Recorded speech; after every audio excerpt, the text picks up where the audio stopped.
If something happens at Griffiths again, or if something happens to Edward, they're in real trouble. So they need to be ready now. Don't leave it till until Christmas. If something happens at Griffiths again, or if something happens to Edward, they're in real trouble. So they need to be ready now. Don't leave it till next until Christmas. If something happens at Griffiths again, or if something happens to Edward, they're in real trouble. Scoring goals in training, don't leave it till not necessarily doing anything in the first team.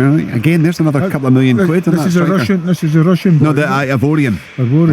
Yeah. Well, first and foremost, for these guys to come over and settle in, that's first and foremost. He's been here since January. But the best thing is playing games. See, when you're playing games and scoring goals, and you get that adulation for the supporters, and you become a fan's favourite, that helps you settle.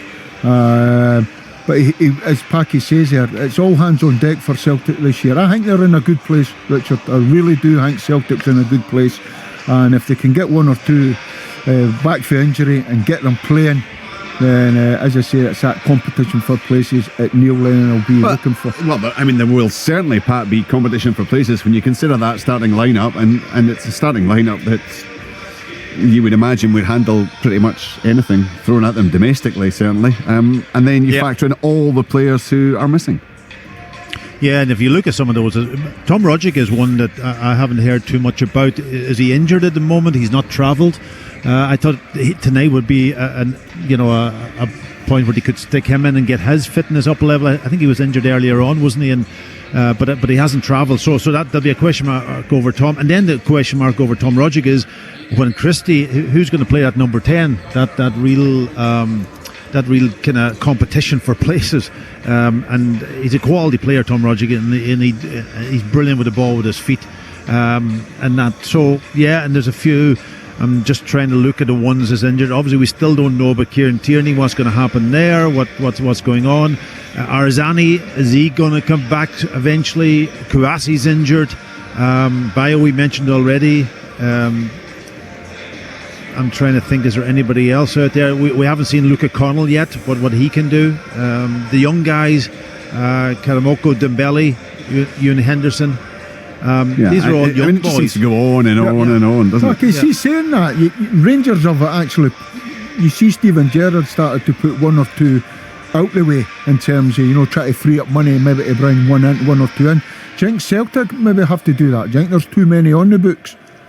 Well, it's a huge squad. I've said it last year, there was so many, and then bringing in all those players on loan, they've all gone back now. And that's freed up a few places. But I do think that, but you would like to see some of the young guys getting the opportunity. But this is such an important year, and I don't think Neil Lennon will put those young guys in yet. Wait for a while. Ewan Henderson is probably the one in midfield. If Cham went, for example, I think that might free up an opportunity for him to play, and in the middle of the pitch. Beaton is an incredible player. I thought Beaton was gone a couple of years ago, but he's come in now. He's going to start in midfield tonight. He's played at the back. He's a real utility player, and obviously Neil Lennon quite likes him. But I thought he was one that would go out and gone. But he's doing a really good job for them. Yeah.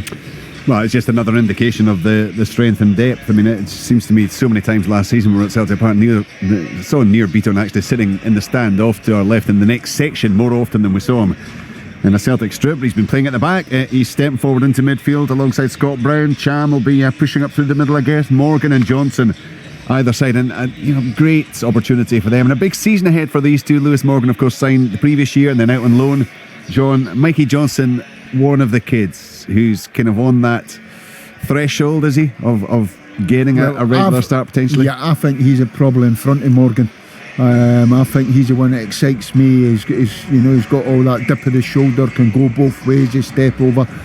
I touched on it, reminds me of McGeady a little bit, and I think he's the one that could really make that breakthrough. He can only be inspired for what Christie's done. Christie's went there again and done it again. You look at that, there's a good sort of breed of young boys round about there. You see them all before the game, all chatting to each other and kidding with each other, and he's right in amongst it, the boy Johnston. He could be the one for me that breaks through. It excites me, because everybody loves a winger. It goes at fullbacks, and every time I see him, it excites me. Picked up the injury, but it'll be great to see him how he does tonight. Actually, Pat, I'm just thinking about that Celtic starting lineup. Mentioned the six there. Now, I think you would agree, probably. Bain, Ayer, McGregor, Forrest, Christie, Edward. Actually, is there maybe a question mark over Ayer now? Julian, Simonovic, if he's looking at them potentially as a defensive partnership? Well, personally, I'm just thinking in terms of the rest of the team. So Scott Brown, clearly, is a starter. Anyone else? Bolingoli, would he be seen as a definite starter with Kieran Tierney out injured at the moment? Yeah, well, I think that's why he's been bought. So, I mean, you're getting very close, or potentially going to Arsenal. That's 8 or 9 of the Celtic starting lineup on a week-to-week basis, isn't it? Yeah, well, I don't think they're beaten when he'll be a backup player at the moment. I think if I was picking a team, but I'm not. It's Neil Lennon is picking a team. But if I was, it would be you would have to obviously see Julian play and see if he's going to be that player. But if bought him, paid $7 million, he has to go in the team and play. Who plays alongside him? I would be playing Ayer. I'm excited about young Christopher Ayer. He's tall, he's quick, he's comfortable on the ball, and I think that would be a great partnership. Two huge guys at the back, you've got to say. Simonovic, for me, has done okay, but there's a mistake in Simonovic, and so on. I'm really interested to see if this new player comes in right back, and that could be almost a whole new back line, with a different right back. Julian, Bolingoli, and then the one Ayer would be the one that was there last year and now coming back. And if he plays alongside Julian, but that would be really interesting to see how that back four, if it's a four, could be a back three. By the way, that's another real option for Neil Lennon going through this season. Sounds to me as if the teams are out, because unlike the Europa League, I do actually recognise the theme tune for the Champions League. Could have been playing anything if it was the Europa League. So John's going to be with me in here now. We don't have pictures coming in, so we can't clarify anything for our commentary team, but we can, like everyone at home or driving around this evening, settle back and enjoy full live commentary here on Sportsound, BBC Radio Scotland 810 medium wave. It is the Champions League qualifying. It's the second round, second leg from Estonia. Nome Kalju against Celtic, and it's live with Pat Bonner and Rob McLean. Thanks, Richard. Welcome to the National Stadium of Estonia in Tallinn. The home ground of Nome Kalju doesn't conform to UEFA requirements. It's all about hundreds rather than thousands inside that one. So the match comes here to the National Stadium, which holds around about 14,500, and the expectation about tonight was that there will be an attendance of somewhere around 4,000 to 5,000, and it looks as if that estimate might not be too far off the mark. Looking away across to my left, the Celtic fans housed in one end of the ground, and maybe about 200 to 300 of them are here. Lots of difficulties in getting to Tallinn, but some of the Celtic fans dedicated enough to be here to see their team hopefully build on what they did last week. The tie is done and dusted after that 5-0 win at Celtic Park on Wednesday, but Celtic keen to maintain momentum with the domestic season opener coming along at the weekend. It's all about keeping progression. It's, I guess, an awkward tie in that respect because of the overwhelming advantage that Celtic have from the first leg. But it's all good news in terms of them taking their place in the next qualifying round, which hopefully leads to the group stages of the Champions League. And we'll obviously keep you posted in the course of the evening with news from Israel of that match between Maccabi Tel Aviv and Cluj, and Celtic will play the winners of that one, firstly away from home, next week. So we will have an ear on that one as we turn full focus on this one in Tallinn. Nome Kalju, the Estonian champions, kicking off against Celtic and 5-0 down. If you've just joined us in the last few minutes, just confirmation of those half dozen changes to the Celtic lineup. It would have been maybe a difficult decision for Neil Lennon. He wants to keep some element of continuity. He does have an eye on the weekend, but also taking the opportunity to rest the likes of Forrest and McGregor, who've had so much football. It's a very strong start this by Celtic, and Lewis Morgan has the first shot inside pretty much the first 30 seconds. Good slick passing and movement, and his shot in the end from about 25 yards, slicing off the outside of his right foot and going wide of target. But if there are any questions about Celtic's attitude, there was a statement, Packy, right from kickoff. Yeah, good control start from Celtic, you've got to say, and Cham playing in that number 10 position instead of Ryan Christian Knight, linked up really well with young Lewis Morgan, who cut in the inside and a little flick into his path, and he had that shot. So that's a confident start from Celtic. Could be a big season for Lewis Morgan. He had that loan spell at Sunderland, the former St Mirren winger, looking to make his mark. Young wingers on either side for Celtic, as Bolingoli is taken out late. Poor challenge that was early on from Power on the right side of the pitch for Kalju. They don't hold back in their tackles. There was a few last week too. I think there was 2 or 3 very heavy tackles in the middle of the pitch. Obviously it's a trait of the Estonian league and Estonian players. Tony Ralston on the overlap down the right side. Early ball in beyond Griffiths. Uncertain at the back from Markovic, but was allowed time in the end to turn and hook the ball away, as Mikey Johnson was loitering with intent. So it's Johnson on the left side for Celtic, linking with Bolingoli. It's Morgan, supported by Ralston down the right, and in possession right now. Olivier Incham takes a touch, spins it on to Morgan.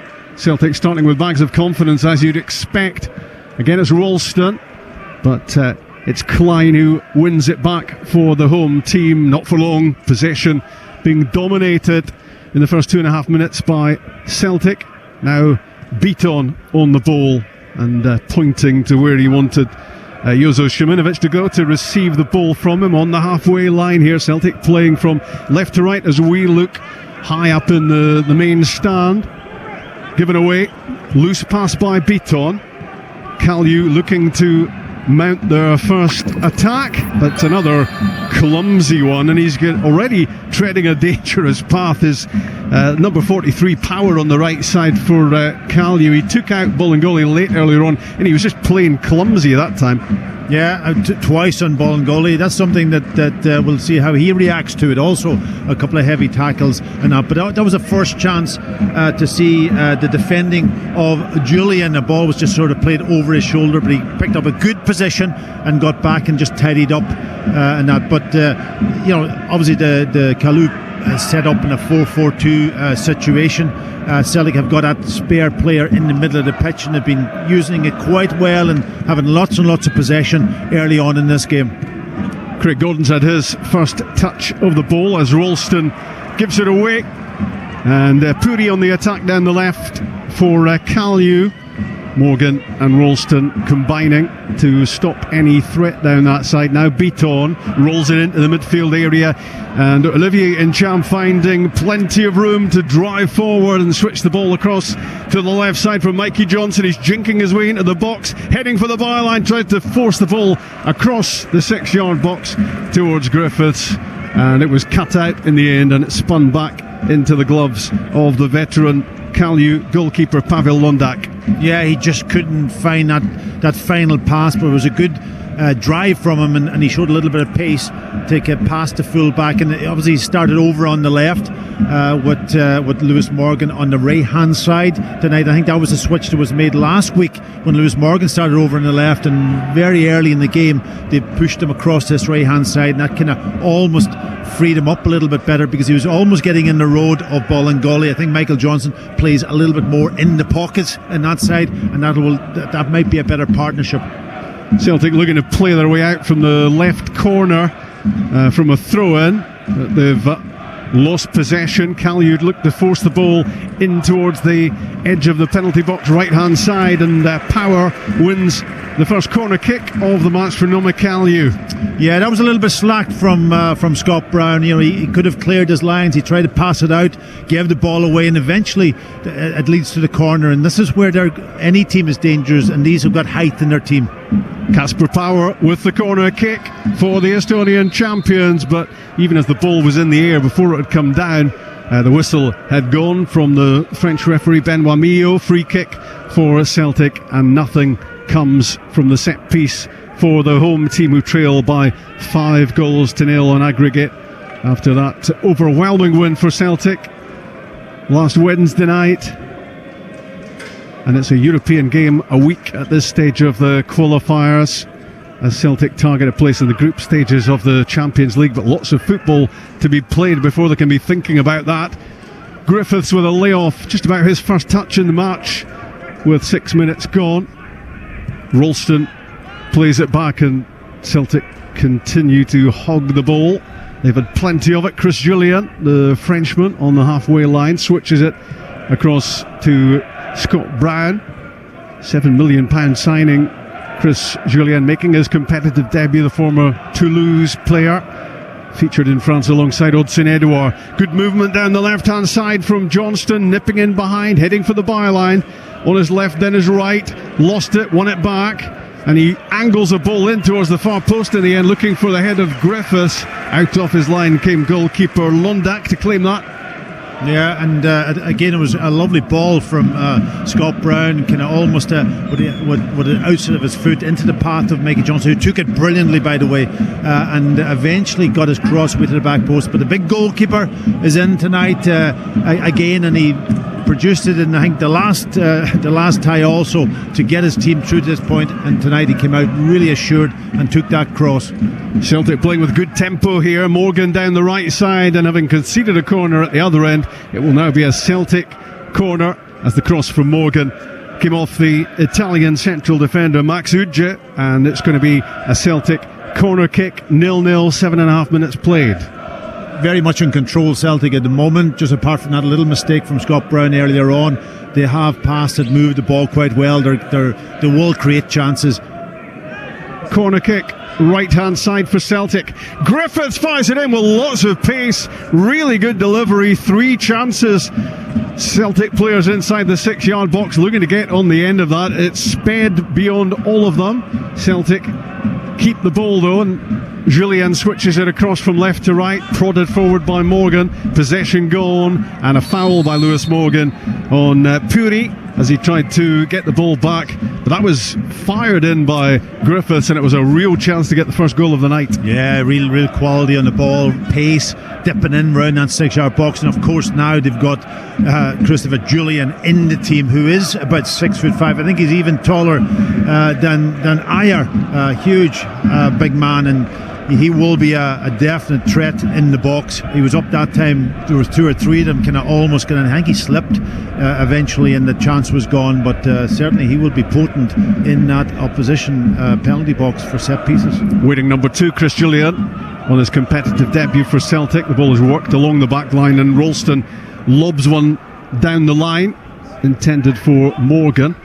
Ends up going out off Kulinic. And now it is Puri on the left side for Nome Calue. Sander Puri. The ball's gone out for a throw-in midway inside their half. And the ball comes back and is launched by Kulinic. And it's a battle of physique, and Jullien comes out on top against Klein. Bolingoli then turns the ball back to Craig Gordon, who fires it quickly, angled towards Morgan, headed away by Kulinic. Flicked forward towards Liliu, the Brazilian, but it's well won by Shimunovic. Anything that comes their way, the 2 Celtic central defenders have dealt with pretty comfortably so far. Johnston flicks a pass inside, spinning away from his marker was Incham, and it's fired across goal by Mikey Johnston, and that looks like an own goal of Kulinic. It was Lee Griffiths who was waiting for the tap-in at the back post. It looked to go in of Calue's number 2, Kulinic. It's an own goal, and Celtic now lead by 6. Yeah, and if he didn't actually intercept that ball, Griffiths had the easy task. He was just standing right behind him to knock it into the net. But it was really good play. Great play from Cham initially. Playing in that, as we said, described the number 10 position, allowing the ball to come on the inside, big space open up. I was shouting, pass it to Mikey Johnson before he did it. He took a second touch. Eventually he put it into Michael Johnson's path, and he put it across that 6-yard box. Great ball, took the goalkeeper out, and it was an OG, of course, but I think it was always going to be a goal at that point in time. Good start, great start from Celtic. Yeah, the look on Lee Griffiths' face told all there. He was really disappointed that didn't come his way, having scored spectacularly in the first leg. He had a chance to make it a double for the season, but it was Kulinic, Kalyu's number 2, who got that final touch. The ball just trundled over the line for the opening goal of the second leg. 11 minutes gone, Kalyu 0. Now Celtic 6 overall, and Tony Ralston in possession. Yeah, I'm just looking at obviously this Kalu side, and you know they've set up. I think that's the way they play 4-4-2. But when you're in European football and you're up against a 3 in the middle of the pitch against good players, you've got to do something to nullify them, and they're not doing that. Cham is getting on the ball every single time. They're able to pick him out. Across field from Morgan, Beaton looking for Cham, lost and won back by Lewis Morgan, looking to spin 25 yards out. It was won by Subotin in the midfield for Nomikalu, but they're doing lots of chasing, the home team, and they've seen very little possession of the ball as Celtic continue to be on cruise control in this second qualifying round tie. Johnston and Morgan combine in the middle of the pitch. Lewis Morgan wanted too much time. Sander Puri intercepts and just fires it away. He wasn't really concerned where it went there, as long as it went. Celtic have it again, and Morgan is back over on his patch on the right hand side and plays it centrally for Nir Beaton, and it's across now on the left with Bolly Bolingoli, who links up with the lively Mikey Johnston. Back for Bolingoli again, hacked away by the Kalyu defence, who've been under serious pressure right from the start. 12.5 minutes played. You're with BBC Radio Scotland Sports Sound, following the European adventure of the Scottish teams, which will continue on Thursday night. Aberdeen and Rangers both in action. You'll miss nothing of those two ties, and full coverage of this one tonight as Celtic wait and wonder whether it will be Cluj or Maccabi Tel Aviv they will face next in the qualifiers. Yeah, I'm sure it'll be a stiffer test than we've seen from this particular team. Lovely pass from Beaton, picked out Bolingoli. He puts it in the box, and Kalyu, in the form of Kulinic, able to get the ball away, but again they were opened up with a ball inside the full-back for Bolingoli to get in behind and knock the ball across, and Celtic are dominant here. And in the end, from the left side, Bolingoli fires one in under the crossbar. It was meant to be a cross, ended up being on target, and it was touched over the top by Londak, the goalkeeper. Corner kick. Yeah, nearly caught the goalkeeper out. He had to be sharp to tip it over. I think you're right. He did try to cross across into that sort of space and into the near post, but sort of almost got it wrong, but nearly scored. Corner kick on the left side this time for Lee Griffiths. It's an outswinger, and it's flipped clear by Subotin for Nomikalu, but they just cannot hold on to the ball when they have it. It's back with Celtic again. There's a big gulf in quality between these two teams. Not surprising when you consider the first leg scoreline. Yeah, and there's a gulf in passing, there's a gulf in movement, and there's a gulf in also closing down and winning the ball back when they have to do from Celtic. And that is the difference. Obviously, Celtic, I was impressed last week in the way that they started off, the way how sharp they were at the start of the season. Yeah. They're showing it here tonight again, both in an offensive side and when they have to defend. Yeah, you can only beat what's put in front of you, as Ralston looks to pick out Morgan with a pass down the right hand side. Morgan felt he was bundled over, but the ball's gone behind for a goal kick. Yes, Celtic very impressive, even allowing for the quality of the opposition last week, and dominating this and playing some really good stuff. Lots of fluency and fluidity, Paki, about how they're playing. Yeah, and I like the movement off the ball also. And looking at Lewis Morgan, he's not tugging just the sideline here and he's moving on the inside. Obviously, with the one player up front, they can afford to do that, and that allows the fullbacks to come into play also higher up the pitch at times, and it's working quite well for them. Uja lofts a ball forward for the home team, looking for Sander Puri, flicked on towards Klein, but it's Simunovic who, with no great sweat, comes out on top in that tussle.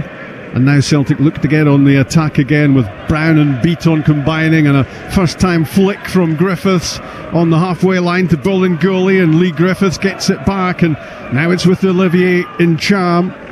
Celtic flooding players forward again. Ralston from the right side, disappointing cross. The minute he hit it, there was too much on it from Tony Ralston on the right side, but what had preceded that in terms of passing play from Celtic was again mighty impressive. Yeah, really, really good, and they look very, very confident in their passing. You know, they're fending their players. I'm just, obviously they're getting into good positions in the wide area, but they don't have a lot of targets up there that they're going to put crosses in. Lee Griffiths, Mikey Johnson, Lewis Morgan, they're not the biggest guys in the world to be coming in on the end of crosses. The ball given away by Sander Puri for the home team under no great pressure that time. They look a bit battered and bruised, the Estonians, at the moment, as Celtic have pummeled them in these early stages, and Bolingoli winning the ball left side. He thought it was a fair enough challenge. It looked it from here as well, but maybe the referee showing some sympathy towards the home team here. 6-0 down on aggregate. Yeah, the problem when you have a team that's closing you down so quickly and you haven't got that quality and that ability, you tend to give the ball away easily. And Celtic are doing what maybe European teams have done to Celtic in the past when they really close them down and stop them building the game. And Celtic are totally in control of this game. Simunovic to Morgan, and now central with Neo Beaton, clipped across to the left side for Mikey Johnson to step in off the touchline, and he was clattered into there by Markovic, and he stayed down Johnston, and it's Nomikalu on the attack down the right, and it's all going to be mopped up in the end by Beaton, who's looked very cool and composed. But the concern for Celtic at the moment is the 20-year-old Johnston, who's still down on the pitch far side. Yeah, I think he took a bang in the side of the head from Markovic when he won that ball, and he went down very quickly and didn't recover. So the referee did right to stop play and see if he's okay. But he's on his feet and he's walking. He did get a smack in the face.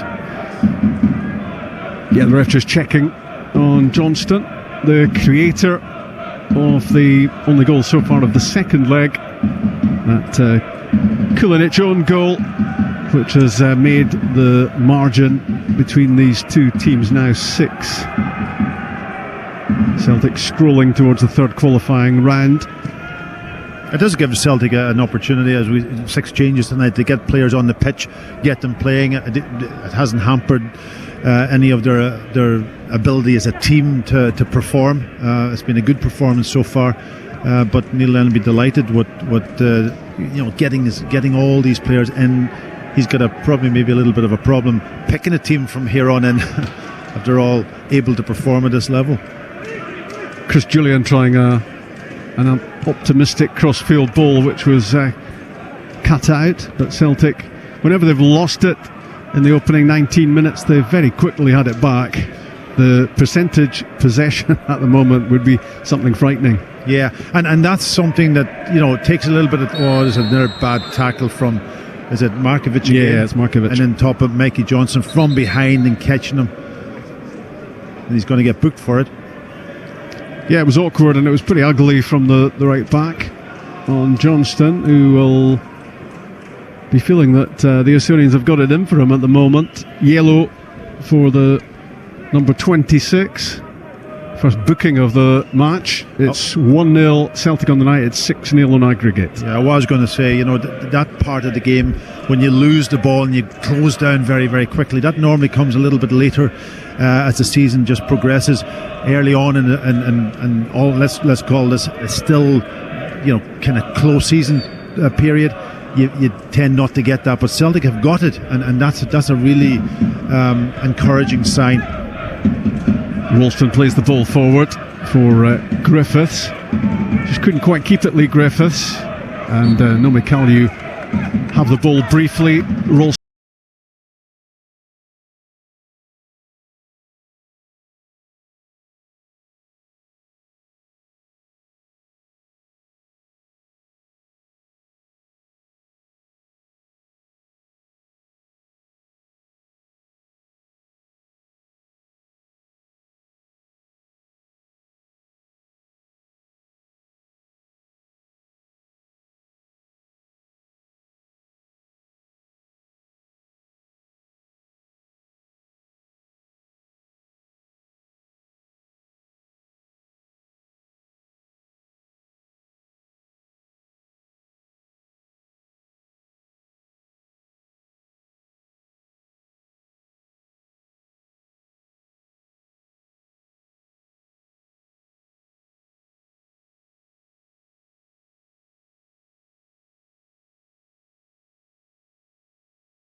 Yeah, it'll be a sharper game. There'll be a much more experienced group of players that they'll be playing against. Yeah, Maccabi Tel Aviv is a name we know well, and of course Cluj have been making a habit, or certainly they have qualified for the group stages before of the Champions League. There, previously maybe an unknown name, but not anymore, and they could be tough. Either of those teams for Celtic will need to step up, but they're cruising through this tie at the moment. Baldy Bolingoli is fouled again by Kasper Power, who's got quite a few offences against his name already, but just the one yellow card so far. On top of that, Kulinic own goal. 1-0 Celtic on the night, and 6-0 it is overall right so far. The goals in the first on top of that, Kulinic own goal. 1-0 Celtic on the night as well, and 6-0 it is overall right so far. Goals in the first on top of that, Kulinic own goal. 1-0 Celtic on the night as well, and 6-0 it is overall right so far. Goals in the first on top of that, Kulinic own goal. 1-0 Celtic on the night as well, and 6-0 it is overall right so far. Goals in the first. On his day. Oh, touch from Griff. Oh no, Lee Griffiths is pulled up. Looks like Lee Griffiths has a problem. Might be a calf problem. He's had so many issues before, and he's clutching at his right calf here. He'd taken a couple of beautiful touches to kill the ball as it came out of the air. Then suddenly he was feeling towards the back of his leg. He's gone down behind the goal line. The Celtic physio is there, and this is obviously real concern for Griffiths and Celtic. Yeah, I'm not sure if he took a knock, kind of a kick in the back of the leg, just as he was controlled. Now he's okay. I see the physio's pointing across, put his thumb up to the bench, so he must be okay. I think he's taken more of a kick than actually than pulling up. Sometimes when you go for a ball and your calf goes, it's almost like a kick he's taken. Well, he's bouncing back to his feet, which is great news. I mean, I think nobody was more concerned, obviously, initially than him, because he's had so many injury issues I think his immediate, because he was banging the ground initially. Anyway, he looks to be okay to come back on, but not quite yet. Here's the free kick from the right hand side, and it is a complete waste overhit by Lewis Morgan. But I guess the most important thing for Celtic management and fans at the moment and fellow players is that Leigh Griffiths not moving too smoothly quite yet, but he's back on the pitch and clearly doesn't have a serious problem, and it did look initially as if he did. Yeah, and you know, the worry was it a pull or was it, but I think it definitely was a kick just as he was taking the ball out of the air, and that, so it's good to see him back on the pitch, and he'll run that off, I think, eventually. But he was worried. I mean, he was banging the turf, wasn't he? Initially, when he went down, he was pretty concerned. But looks to be okay. Griffiths, who very nearly got on the end of the cutback from Mikey Johnston, but it was Kulinic with an own goal, which broke the deadlock in this second leg. Yeah, Celtic have just lost a little bit of their probably tempo at the moment, and they just want to get it back. The game's sort of kind of a little bit, they know they've done enough, they just want to get that movement and that passing going again. Here's a chance. Mistake at the back, and Griffiths fires the ball across goal. Nobody getting themselves into the 6-yard box to support, and in the end Markovic hammers the ball off Mikey Johnston and behind. It was poor defensively from the home team, and the opportunity popping up for Griffiths to drive the ball across goal. No takers. There's nobody in there, but it was a nice little ball, and he was sharp and he was onto it, so hopefully the injury that he had a couple of moments ago is now sort of kind of passed by him. Goal kick for Nomikalju, which Pavel Londak will take, and the big electronic scoreboard opposite us tells us the scoreline: Kalju 0, Celtic 1, and we've played 27 first half minutes. And you're with Sports Sound, European Sports Sound, on BBC Radio Scotland as we follow the fortunes of the Scottish teams in Europe. No Kilmarnock anymore, sadly, but Celtic in action tonight. Rangers and Aberdeen will play on Thursday, and it's all well covered for you on the BBC. On the left side is Sandor Puri for the home team. Kulinic, Mr. Own Goal, is looking to make amends, linking up with Liliou down the left side, but in the end, foul given away, and Celtic have the free kick, which they took a little bit too quickly for the French referee, Benoit Millot. He's a little bit fussy on this occasion. He's moved the ball about 2 or 3 yards from where the ball was taken. Simunovic to Ralston as Celtic look to play their way out, and now surging across the halfway line is Neo Beaton, gives the ball to Lewis Morgan, and he sights a pass infield for Olivier Ntcham across to the left, and Bolingoli back again with Frenchman Olivier Ntcham. Just took a little spin away to find a half yard and fired a shot which was always on the rise and off target from Ntcham. Yeah, he just made a little bit of space for himself, took it on. I don't mind that from that position to try something, but it just came off the side of his foot rather than going through the laces, and it was about 3 or 4 yards over the crossbar. Nomikalju will drop into the Europa League qualifiers, having dropped out of the Champions League version. It's Cluj or Maccabi Tel Aviv next for Celtic, and 2-1 for the Romanians at the moment in that game. Dan Petrescu is the coach of Cluj. Celtic beat Sarajevo in the first qualifying round, and they are strolling through this tie, 6-0 up on aggregate. Yeah, I'm just looking at Julian there at the back, kind of dominating Simunovic, making sure that he gets a good line and gets a good position, which is encouraging to see. Craig Gordon fires one forward, and Max Udja heads it away. Now they look to build something through the midfield, but they're continually giving the ball away. Dennis Chapkin that time He had plenty of time to look at the pass, but gave the ball away really cheaply. Celtic have it. Incham to Johnston. Coming in off the left side. Knocks a great ball across goal towards the far post. Out the goalkeeper came off his line. Kulinic was flying in. Griffiths was there as well. It's gone behind for a goal kick. Yeah, they all missed it, in fact, and it was a really good ball to the back post from Mikey Johnson again, and Griffiths getting in between the goalkeeper and centre half, and he just failed to make contact at the vital moment. It was good play. So goal kick for the home team. Half an hour played. 1-0 Celtic on the night, on the back of those 5 goals at Celtic Park last Wednesday. The goalkeeper's kick out goes straight out of play, and Paki Bonner takes a dim view of that sort of distribution. He's obviously trying to get it out into an area, wide area, where he actually can maybe get one of the big guys to go jump Tony Ralston, but that time he overhit it into out of play, gives possession back to Celtic. Chris Julian from the back to near Beaton, just in front of him, and across on the right side is Tony Ralston. Played only 5 games all season last time around. The 20-year-old had a loan spell at Dundee United, and he would like to think he can get some more first team game time.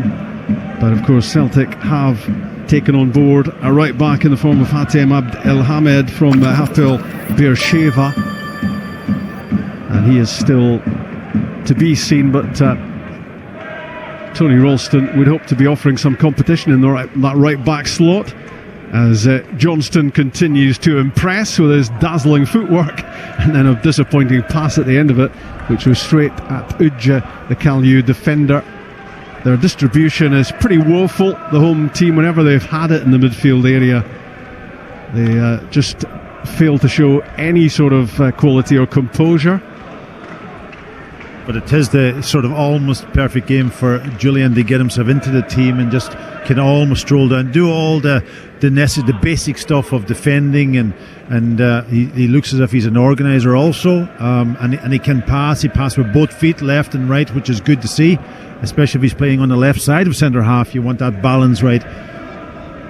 Celtic have slowed things down at the moment, keeping possession pretty calmly, but Neil Lennon will have been really pleased with the tempo they found right from kick-off, the attitude as well, Paki. Yeah, they started the game really well. That was the key to and they've got their goals, so they don't have to overstretch themselves, but they're just keeping the ball going.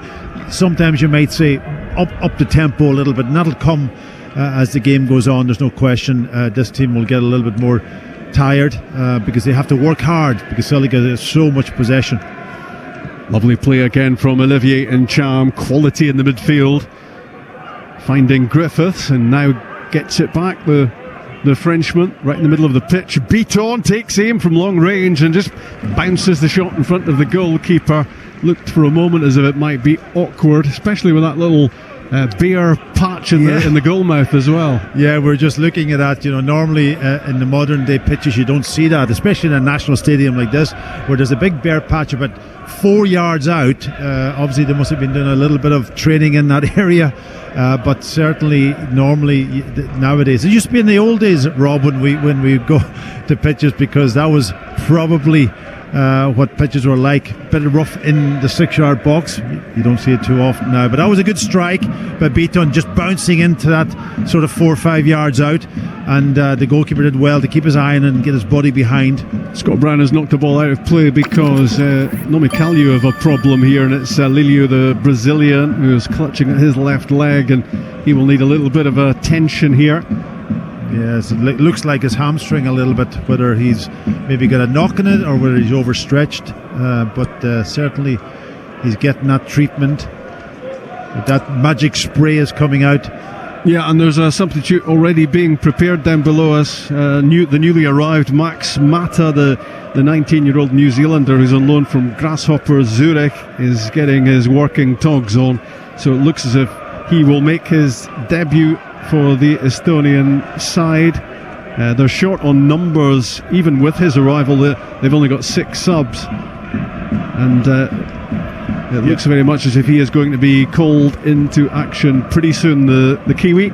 Yeah, and I think Aldior, who was probably their best player last week, hasn't made it today. I'm just seeing if he's on the bench. No, he's not. He's not on the bench, so he must be injured. I think he's played with Sligo Rovers in the League of Ireland, according to Liam last week. Oh, that'll be right then. Yeah, it must be right. And it wasn't familiar to me, but certainly he was probably their best player, so that's a big loss to them.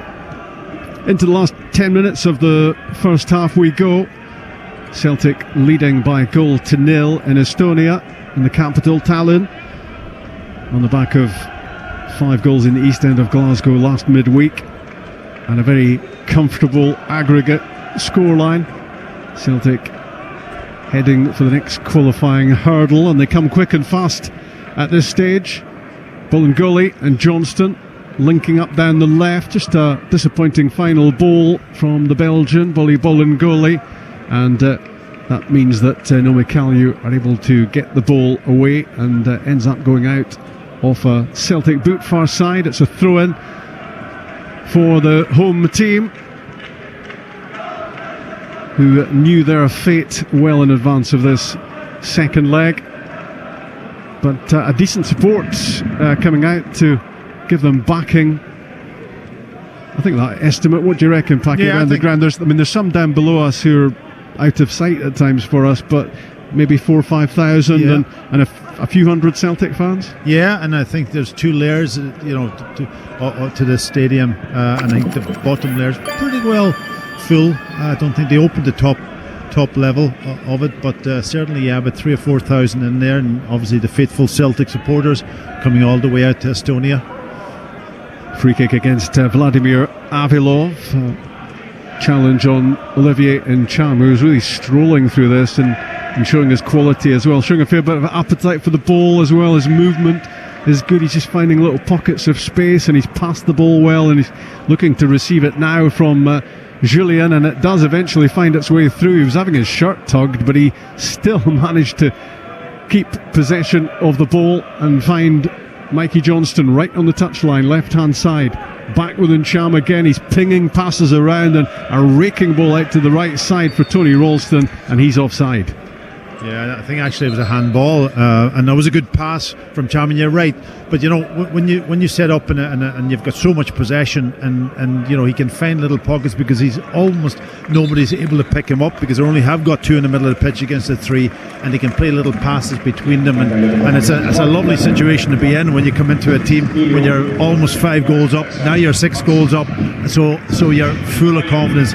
It's the big games when you're man marked. That's when you have to be really an intelligent player playing in at number 10, staying away, coming into positions, getting on the half turn when you get the ball, and making something happen. The applause in the background was for Brazilian Lilio, who is off. His match is finished, as we suspected when he went down injured, and the teenage New Zealander Max Mata, on loan from Grasshopper Zurich, is on in his place, wearing the legendary number 99. So a change already for the Estonian champions. 1 down on the night, 6-0 overall. Ralston steps in off the right side, gets the better of Puri, finds Beaton, and now it's Shimunovic pairing up with Chris Julian at the back for Celtic. Brown with a back heel and finds Beaton.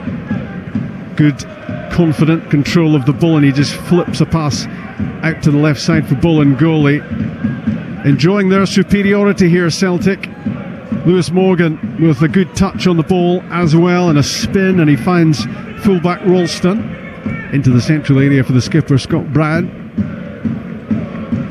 Pinging the ball around the pitch very pleasantly, Celtic, and now Ncham picks up the pace and looks to line up the shot from 25 yards. He got himself into a really good position, central, 25 yards out, but the shot in the end was a poor one from him. It didn't need saving. No, it was almost like a similar execution to the one he had earlier when it went over the crossbar. This time I went further higher over the crossbar, but 5 or 6 yards. up into the air, but making again decent movement, decent space for himself to get the shot away.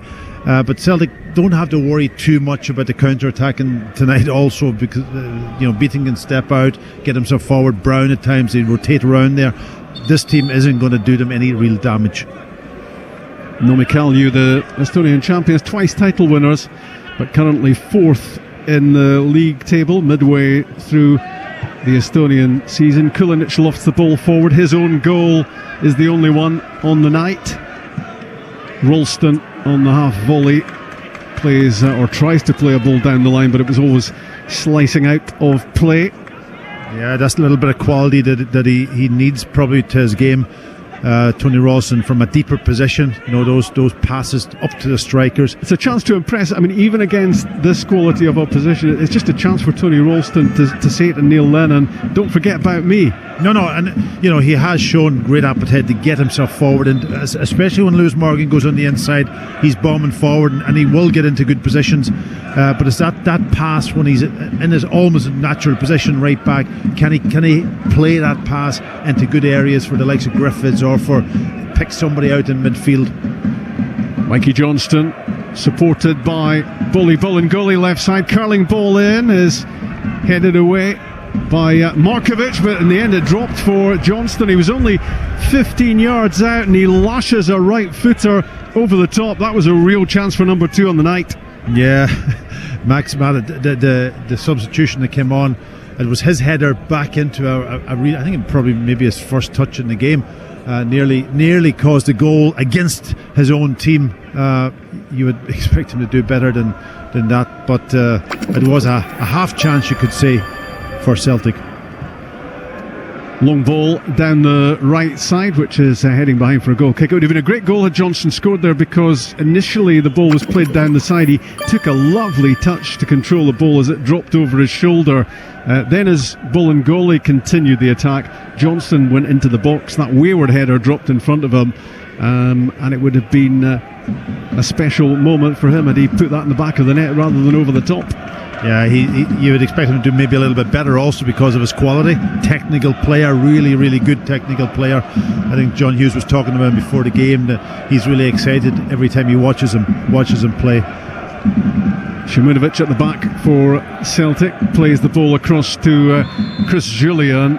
He is he's a big lad, the newly arrived French central defender. He takes a bit of knocking over, but Nome Kalju managed it there. Free kick given against the challenge on the former Toulouse centre back, who certainly has presence. Yeah, I know they were saying that he's not quite ready, last week and so on. To me, he looks pretty good at this moment in time. Yeah. That's why I'm again surprised maybe he didn't play him last week on Celtic Park, just to get him used to it, get him playing there. Still 1-1 in Israel between Maccabi Tel Aviv and Cluj, and it's the Romanians who continue to have that 2-1 advantage. A misplaced pass from Ralston, and there was almost an opportunity for Mata, the substitute. Celtic deal with the problem in the end, but they just don't want to get sloppy, because they've been controlling this pretty much from the start. Cluj have scored again. Rondon scoring 3 minutes away from half time, and now it's a 3-1 aggregate. Yeah, it looks like we'll be going to Romania then, yeah? Well, if you fancy. Are you deciding that you're going already? No, but I'm saying that let's call it the media and the Celtic team will be heading to Romania.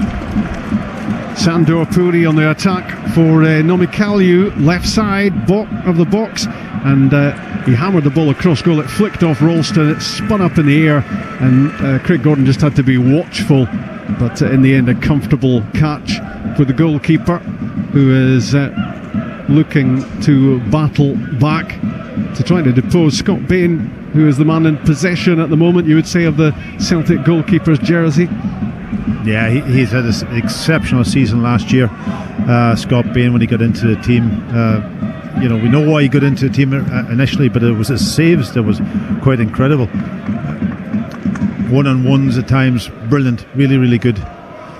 But then again, Craig Gordon in Europe has also been exceptional at times. Yeah, Neil Lennon talking about the fact that some people make too much of goalkeepers using their feet, and he says at the end of the day it's about goalkeepers keeping the ball out of the back of the net. That's what it's all about. Of course, that's number one priority, and it will always be number one priority. I know I've spoke about it many times when you play with a team like Celtic that you don't get a lot to do. You have to make the big save at the right time, but you still have to use your feet. The game has completely changed.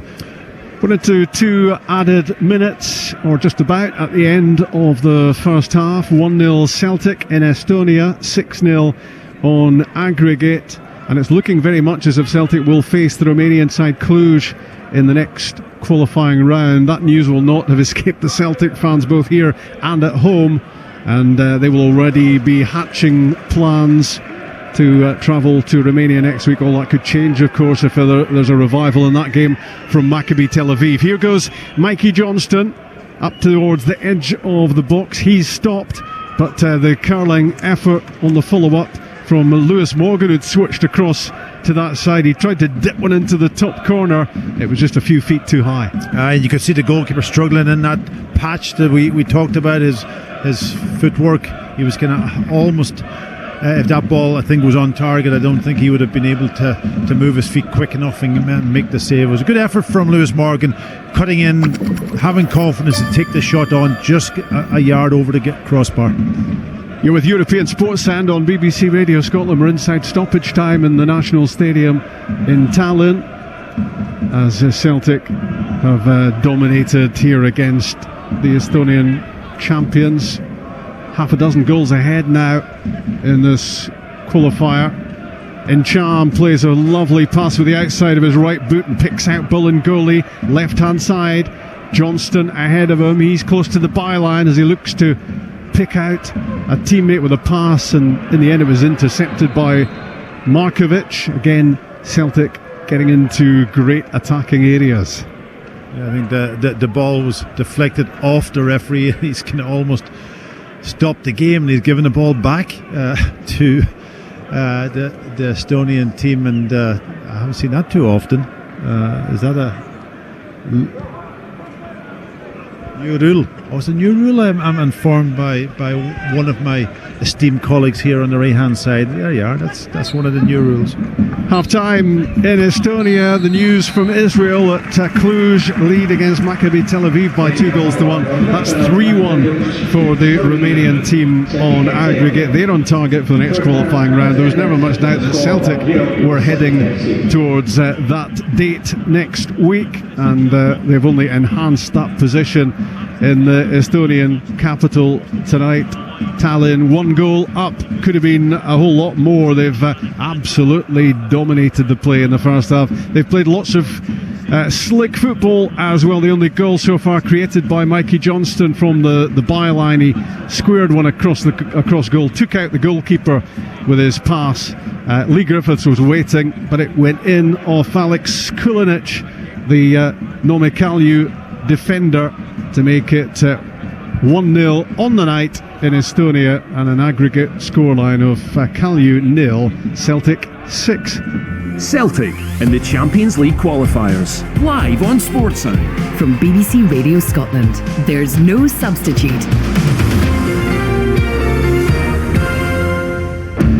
The world revolves again around the sound of a whistle. The drama is unfolding before our very eyes. He's round the goalkeeper and he scores brilliantly. That is magnificent. Magnificent. From the first whistle, here we go again, strap yourselves in, to the last. It's game over. Follow all the league action this season on Sportscene, Sportscene Results and Sportsound. The new league season kicks off this weekend on the BBC Scotland channel, BBC One Scotland and on BBC Radio Scotland. Where right now you're listening to Celtic cruising through to the third round of qualifying in this season's Champions League. We'll give Rob and Pat just a little breather there. John Hughes with me here in the studio, and we're just listening to our wonderful commentary team paint pictures during the first 45 minutes. John, bottom line is, what's coming across is this is as comfortable as you might have anticipated for Celtic, pretty much. Yeah, right through the first 30 seconds, listening to the commentary there, the Morgan chants, right on the front foot. show the intent of what they're all about, Celtic. And as I say, and getting that goal, you know, we talked about Mikey Johnston, his trickery, you know, taking the full whack on, cutting it across, albeit an on goal, but cruising. Celtic absolutely cruising. And what we'll be looking to do now is try and keep that clean sheet, and they'll be desperate to keep that clean sheet and just make sure that they stay clear of injury. You know, especially big boy Julian, you know, we've all been waiting to see him. Just take it easy, keep clear of injury, don't do anything daft, and just make sure you do a good professional job in the second half. Yeah, I mean, Neil Lennon beforehand saying we want to win the game, we want to avoid injury. I mean, they're halfway towards that being the case. There was just a little scare about midway through the half when Lee Griffiths clearly had kind of pulled up and needed a bit of treatment. Good news is he appears to be fine to carry on right now. In terms of that other game, as Rob's been keeping you right up to date on that one, it looks as if Celtic will be heading to Romania next midweek as Maccabi Tel Aviv 1, Cluj 2. Nick Blackman, who I'm sure many people will remember, he had loan spells at Motherwell and Aberdeen 7 or 8 years ago. Nick Blackman putting Maccabi Tel Aviv in front in that one to tie it up 1-1 in aggregate, but within a few minutes Juan Emmanuel Culio with a penalty, and then just before half time Mario Rondon scoring to give Cluj a 2-1 advantage in the night, 3-1 in aggregate. It does look as if Celtic will be playing the Romanian side in the third qualifying round. We talked about it earlier on, John. He's actually got a pretty strong bench. Neil Lennon this evening: Sinclair, Hayes, Christie, Shved, Edouard, Ayer. Does he start to look at these guys, or given that he made all those changes and there are players out there who probably need game time, is he just going to keep on with the 11 who started? I think the first 15-20 minutes he'll keep going with what he's got. The boys like Meacham, he needs 90 minutes, but the guys like we mentioned before the game, like Johnny Hayes and especially Scott Sinclair, these guys need game time. You can do all the pre-season all work as you can, all the training, the standard and the tempo and the intensity at Celtic will train it will be right up there, but there's nothing like game time. So if he's got the opportunity, I'm quite sure that we'll see the full substitutions getting used. He'll have to keep one in case someone gets an injury, someone that we don't want. Yeah. But I can see him using the full substitution. So even in a game like this where you're 5-0 up in the first leg, you're 1-0 up at half time, you're cruising through the next round, there is still more benefit in being out in the park in a competitive environment. Yeah, 100%. And that'll be the case. And I would like to see Sinclair getting that wee chance, just to boost his confidence a little bit, and it'll might let him know that he's still wanted at the club. And Johnny Hayes, because they'll all have a part to play as the season goes on. That's why I'm sort of saying that Celtic's in a right good place at the moment, with Nitcham coming back and play him, and Beaton coming back and play him, the young kids, Morgan, Christie, Johnston. All these guys are going to be, they're all going to be needed as the season goes on if Celtic want to go and get that 9 in a row. I mean, it is amazing actually as you go through them. One or two exceptions obviously in that squad, but generally a young team. I mean, a young squad that Celtic have right now. Yeah, and we've not mentioned Edouard. Edouard, he really impressed me last week, coming short, always scored vital goals. And I seen that, Richard, you look for signs, and usually, we sit and watch a game, but the wee signs I look for is they walk out and check the pitch and who's all messing about, and in the warm-up, who's all passing the ball to each other. Sometimes you can read into that and it tells you. And all these young boys, Morgan, Christie and Johnston and Edouard, they're all bouncing off each other and all that stuff. Also Scotty Brown holding court, but all these guys, you can see them, listening to him, hanging on to every word that he's saying. And as I say, I worked with Scotty Brown on the SFA coaching course, and he was magnificent. Even to these boys that are just learning, he was so positive and took part in every one of their sessions. And he was meant to be injured. He was meant to be injured and took part in every one of their sessions, just try to help them to make sure that their sessions went as best as it can. So that tells you all about him and his leadership qualities. Yeah, I mean, it did cross my mind when I'm looking at all the change. I think Scott Brown's playing, but actually he would have been determined that he wanted to be in that starting lineup anyway, I guess. 1-0 for Celtic at half-time, 6-0 in aggregate. Remember, we're live on Thursday as well. We'll be on air at 6 o'clock Progress Niederkorn, the return leg against Rangers, is a 6:30 start. And then it's Aberdeen against Shikura Sashkar. The 1-1 draw in Tbilisi in the first leg. That kicks off at 7:45. Should Celtic progress, and I think there's a fair chance they might now, 6-0 up with 45 minutes to go, it's looking like it'll be Cluj they'll be playing. They'll be away in the first leg next midweek. Aberdeen and Rangers, of course, both know their opponents. Aberdeen, it'll be a return meeting with Rijeka if they get through. Rangers would be taking on Midtjylland, and again, both those sides would be away first in the first legs of the Europa League qualifying third round ties, should they get through. And let's hope both sides get through and join Celtic in the third round of the competition. A couple of deals have gone through today for Premiership sides. Hamilton have signed the striker David Moyo on a 1-year contract. The 24-year-old left National League South club St Albans City, and St Mirren have signed the German-born, he's a wide midfielder I think, Ilkay Durmusch has signed for St Mirren on a 2-year deal from FC Wacker Innsbruck.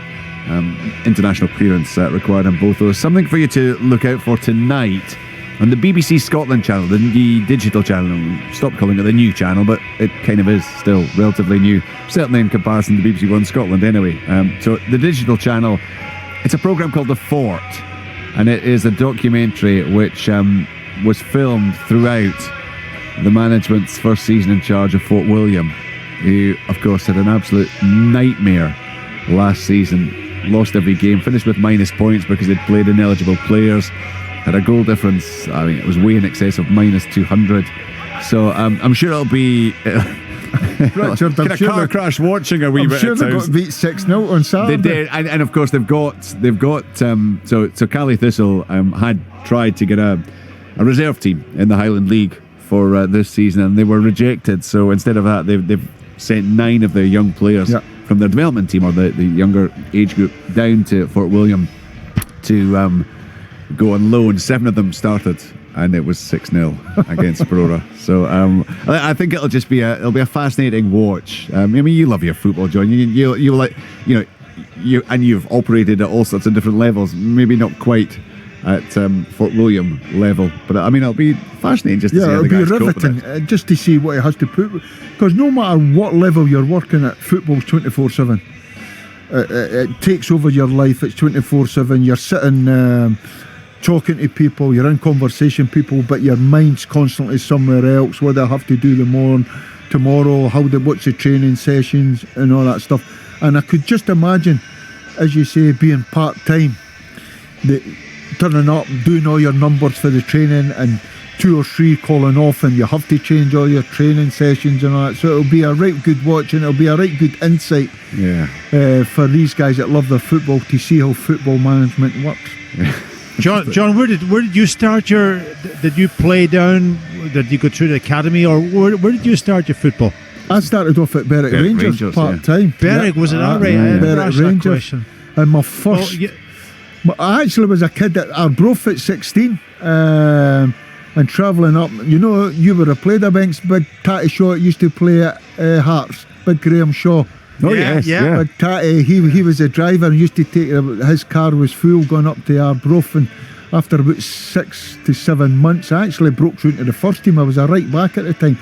I couldn't fancy it, I couldn't handle it and all that stuff, so I come out of it. So you never played junior football? I come out of that and went to Newton Green Star. The only thing about that package were Ranger strips. So that was an issue for you, John, was it? But it was a fantastic, what an experience, and what a great social life. I would recommend it to anybody. Some of my best friends in football are still for the junior days. Right. Then Ferrer to Berwick Rangers. That's where I come across Jim Jeffries, Billy Brown, and they sold me down to Swansea City. Wasn't the Swansea City as it is now, it was the old Vetchfield. I don't know if you ever come across that. And that was my first time. At 22 I turned full time, and a year later I come back up. Jim Jeffries got the Falkirk job, and thankfully signed me for Falkirk. Then that was it. I was going to say to you, John, that my first game ever in Scotland was for Coltness United. Would you believe that, against East Kilbride Thistle? How's on that? Trial. On trial? On trial. I came over on Wow. trial. Everything was frozen out, and that was my first game ever in Scotland. So there you are. I played a little bit of junior football. Only one game though.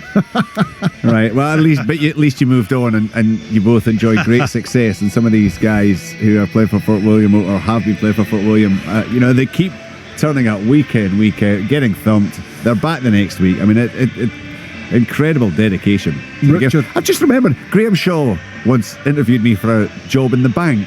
That's right. That's Because Tatty. I turned up for an interview. I think it was a Bank of Scotland. And it was just funny enough. It just shows you. Just at Christmas here, we had an Arbroath team night out, and all the boys were all turned up and all that. John, you'd have Christmas turned up night whether out. you played for Arbroath or Oh, I not. know, You'd I have been know. there. So, but it was absolutely fantastic, and reminiscing with all these boys. Remember this, remember that. It was absolutely fantastic seeing these guys. Right, look, I don't suppose these Celtic players will be sitting in 20 years' time, Pat, remembering the game against Nome Callew, but you're there, you're watching it. They're doing everything they need to do right now, aren't they, Celtic? Yeah, they started really, really quickly and good tempo, passing movement, creating a number of chances. Once they got a goal, the game settled down a little bit, maybe the tempo dropped, but they're still totally in control. And I cannot see this team really creating too much against them. Julian at the back looks assured. He's passing the ball well, but he's also communicating, which is good to see, alongside his partner Simonovic at the back. And he looks like the one who's dominating and leading that situation, which is what we want to see from a £7 million player. So yeah, all looking well for Celtic at the moment. And would you anticipate these changes being made? I'm looking out at the teams are out on the pitch at this moment in time. Well, is that you hinting that perhaps I should stop John Hughes talking in the studio here and hand back to our beloved commentary team? No changes, put it that way. Blackie doesn't do subtlety, Richard, as you know. Okay. I mean, shut up. Right, Rob McLean. Exactly. Did you get that job, by the way, in the bank? I turned it down. All right, okay. And we'll all be forever grateful. Well, there you go. To Tatty Shaw. What a judge of character he was. We're just about all set to go in the second half here in Tallinn. It will be Nome Callew who get us started in the second half. Max Mata, the young New Zealander who came on as a sub. First half will have the first touch of the second half. Is there to be any crumb of consolation, I wonder, for the home team against a Celtic side who've been at it right from the start? And that one change for the home team, but Celtic, personnel wise, as they kicked off this match, but plenty in reserve for them when they do decide to freshen things up. Bolingoli gets his first involvement after the restart, and the ball is with Mikey Johnston. Now these two are combined really well down the left. Bolingoli heading for the byline. Markovic recovers for the home team and hammers a long ball forward up towards Mata. Lost out in the aerial tussle to Julien, but the referee's going to call it back for an infringement just outside the penalty box. Nome Callew in all black strip with pink numbers and names on the back. Celtic in the green and white hoops, and very much in control of this tie all the way from early on at Celtic Park last Wednesday night. Nothing much has changed in this return tie in Tallinn. Celtic with just the right attitude, because although they were cruising from the first leg, it's so important that they just continue to progress at this stage of the season, and they have played some football that's been very pleasing on the eye. Yeah, well, they know now, I'm sure the word would have got through at half-time also, that Cluj is 3-1 up, and they know that that'll be a tough game for them. Different conditions, of course. Tonight the conditions are perfect. It's actually cooled down really well. From yesterday, I think it was 26 degrees here, but today is about 13-14, so on a good pitch. That will be so much different probably in Romania next week. So they want a performance tonight. They want to keep the momentum going. And then the selection headaches for Neil Lennon will be evident. Who does he put out? But all of the players are getting game time tonight, and John Hughes did mention maybe getting a couple more on in the second half off the bench to give them necessary game time. We'll continue to keep you posted with that match in Israel. Cluj, as Paki says, 2-1 up against Maccabi Tel Aviv on the night. 3-1 is the aggregate differential, so it looks very much as if it's Dan Petrescu's team who will face up to Celtic at home. The Romanians will be at home in the first leg next week, unless there's a comeback second half from Maccabi Tel Aviv. Johnston for Celtic, those dancing feet, and he's heading for the byline, and he turns another dangerous cut back into towards the 6-yard box. Lewis Morgan tried to get on the end of it. It's gone behind in the end for a corner kick. Very impressive again from the 20-year-old Johnston. Yeah, real confidence. You know, he was up against 3 players there, but had all the confidence to go and drive at the 3 of them, using good footwork to get himself into a really good position. Trying a little cut back, goes for the corner. Corner kick on the left side for Celtic. Lee Griffiths fires it in, headed clear, but only as far as Nchami curls one, looking for the top corner from 25 yards out. It wasn't far away, it just skimmed the net on its way over the top. Yeah, it was a good effort. It was the only option he had, because he was closed down quickly when the ball came to him, and he had to curl it, and then just went a foot over the crossbar with the goalkeeper flapping. Celtic playing right to left second half as we look at it. It's Markovic on the attack for Nomi Kalju, showing a real lack of quality when he got himself into a good position. They have not been in great areas in either of the games, but that time he got in behind down the right hand side, and the cross was way overhit. Yeah, that's been a difference also from the two teams. It's very evident that you can see that when they do get possession, and they get possession in some decent areas of the pitch, but it's the quality at the end of it all. And that was a poor cross. Really had 2 or 3 players in the box that he could have picked out, but he wasn't capable of doing it. Very calm defending initially from Celtic at the back between Simunovic and Julien, but in the end he overcooked the ball out wide towards Bolingoli, the French debutant, and it just played Celtic momentarily into a spot of bother. Nomi Kalju get the ball in the box, and Tony Ralston whips it behind. It will be a corner kick for the home team, 6-0 down in aggregate. Yeah, and that to me is a difference between Simunovic and obviously what I've seen of Julian so far. He was dominated there by the big boy Klein Simunovic, and he wasn't capable of getting up and winning that ball and allowing the ball to drop in the box. Casper Power with a corner kick for Kalju. Celtic defend it strongly as the home team threw plenty at it. The ball breaks out towards the edge of the area to Kulinic, the man who scored the own goal first half. His shot deflected behind for a corner kick. Yeah, that's now 2 corners in succession. It all comes from that ball that was played in when Simunovic should be stepping off his man, going and winning the ball in the air. Doesn't dominate. The ball ends up being cleared for the first corner, and now they've got a second corner, and this is always danger.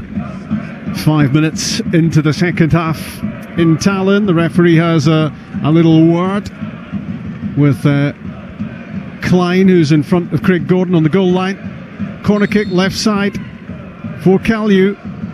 Power curls it in. It's punched away by Craig Gordon. There were lots of players in front of him. He wasn't going to be catching it, but he got a good fist to it, got it clear.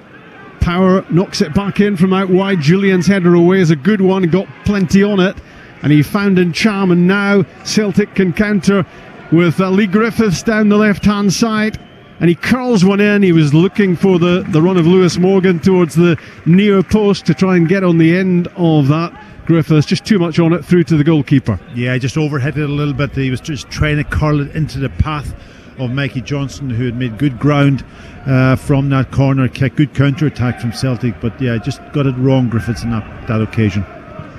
Celtic will just want to stamp their authority on the game again in this second half, because Nomi Kalju are having their best spell of the game.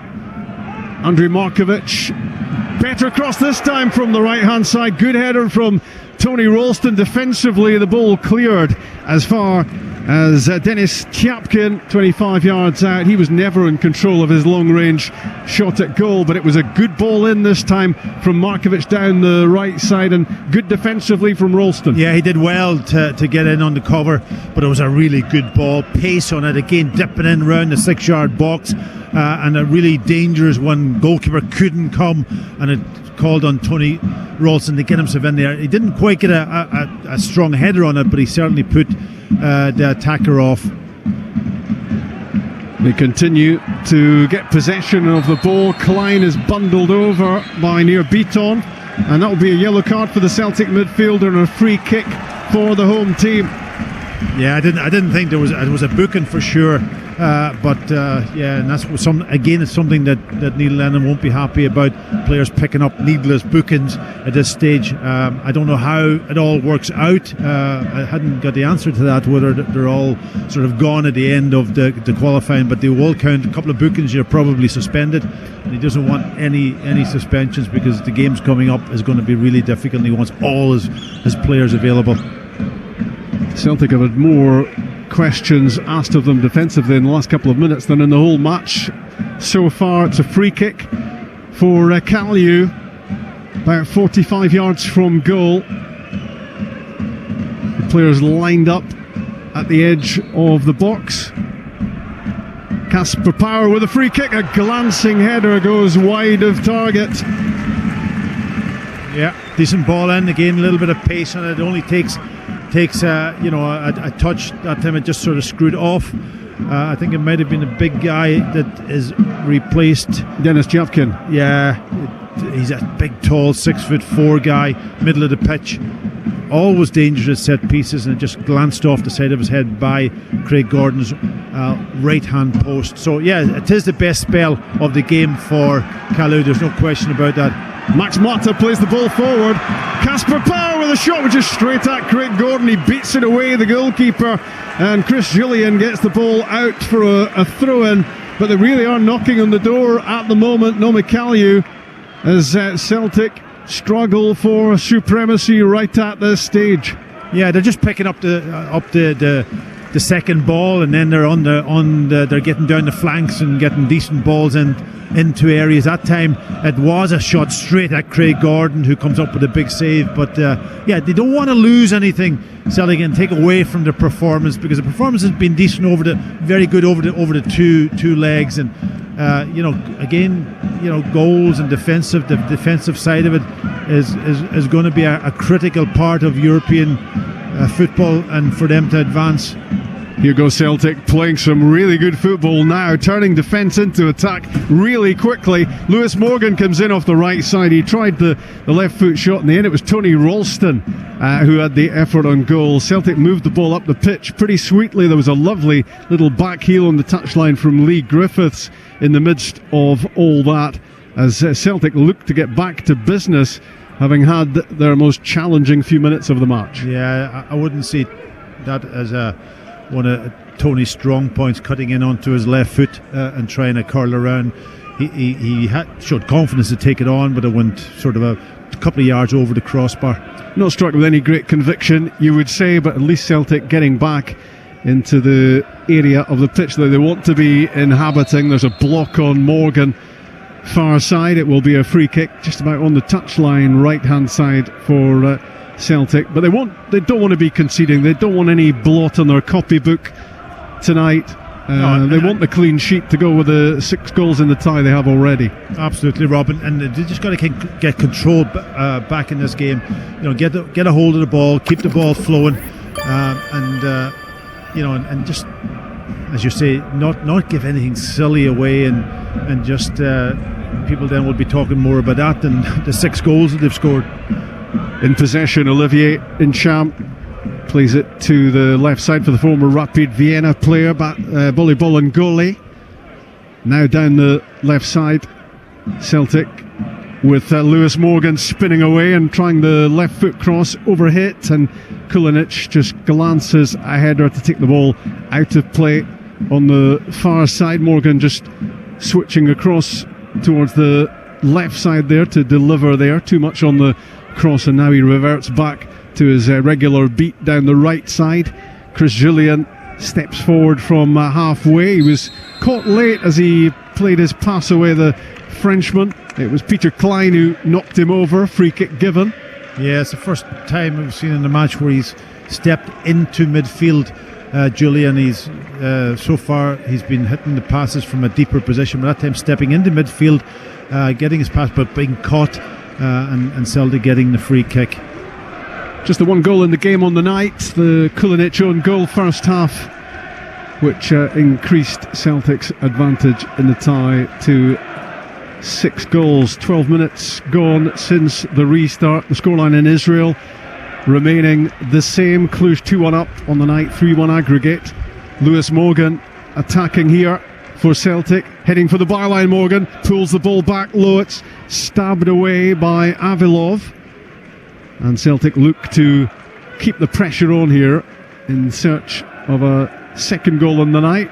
Well, there looked to be a free kick surely on the far side. There was a transatlantic delay, I think, in the referee's whistle there. He seemed to take a long time to make up his mind there, even from our position 100 yards away.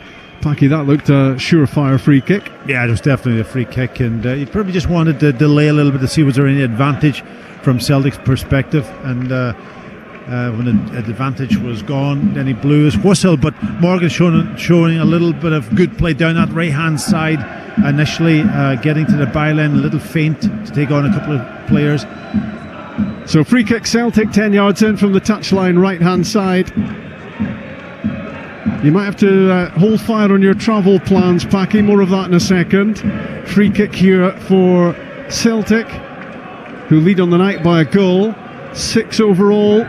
Lee Griffiths plays in the free kick. What a chance on his competitive debut for Chris Julian to score his first Celtic goal from 6 yards out. He's headed over the top. Yeah, he was just in a little fraction too early when the ball was delivered. He made his run and the ball was just over the top of him, and he couldn't quite get up to get it on target, and he can almost back flick it with his head, and it goes over the crossbar.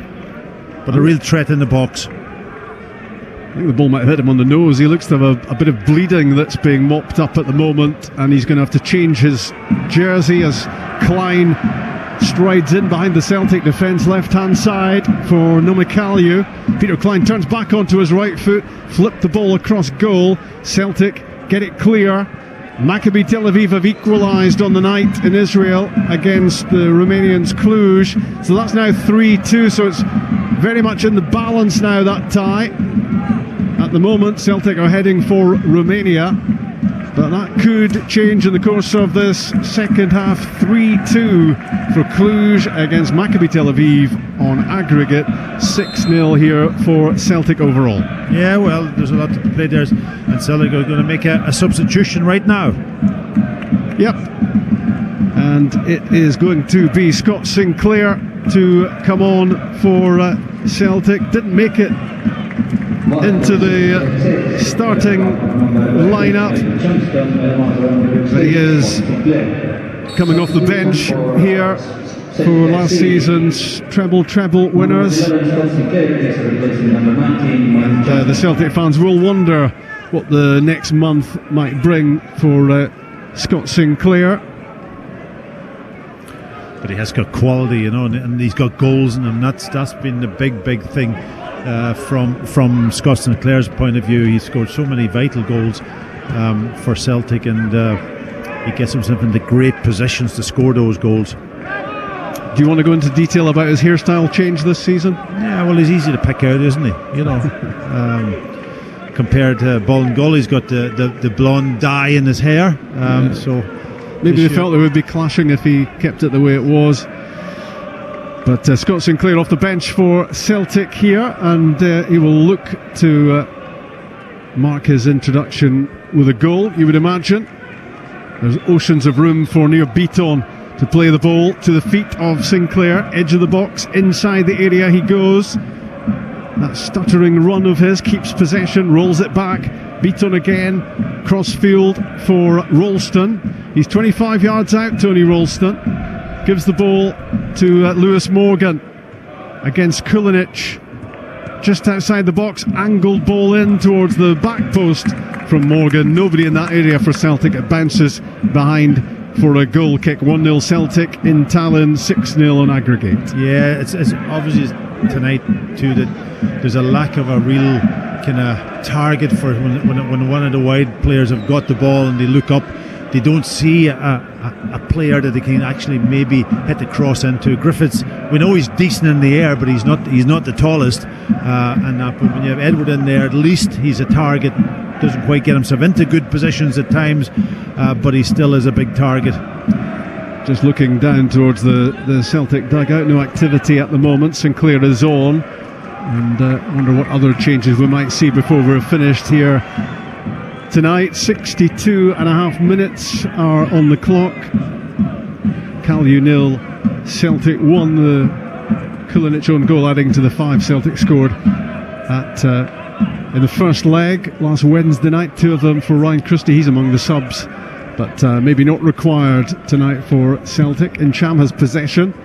The ball breaks towards Brown, and he keeps it moving across to the right side for Morgan, who has Ralston in support, coming up alongside him on the right flank. Beaton makes himself available, keeps the ball moving. Brown to Incham, and across to the left side, Bolingoli winning 23 on his back. Olivier Incham again. Yet another player with a question mark hanging over his head, you would think, at the moment, with that transfer window looming. Yes, it's where you play Cham now at the moment, and he's playing in that number 10, almost in behind the front man tonight. Is that his position? Not so sure. I think he's probably better coming maybe from deep. Here's it's a decent ball from Scott Brown. Yeah, Markovic cut it out before it found its way to Sinclair. The ball then brought back towards Bolingoli, but he just couldn't get control of it. The former Rapid Vienna player, and it's gone behind. It's trundled behind in the end for a goal kick to Nome Kalju.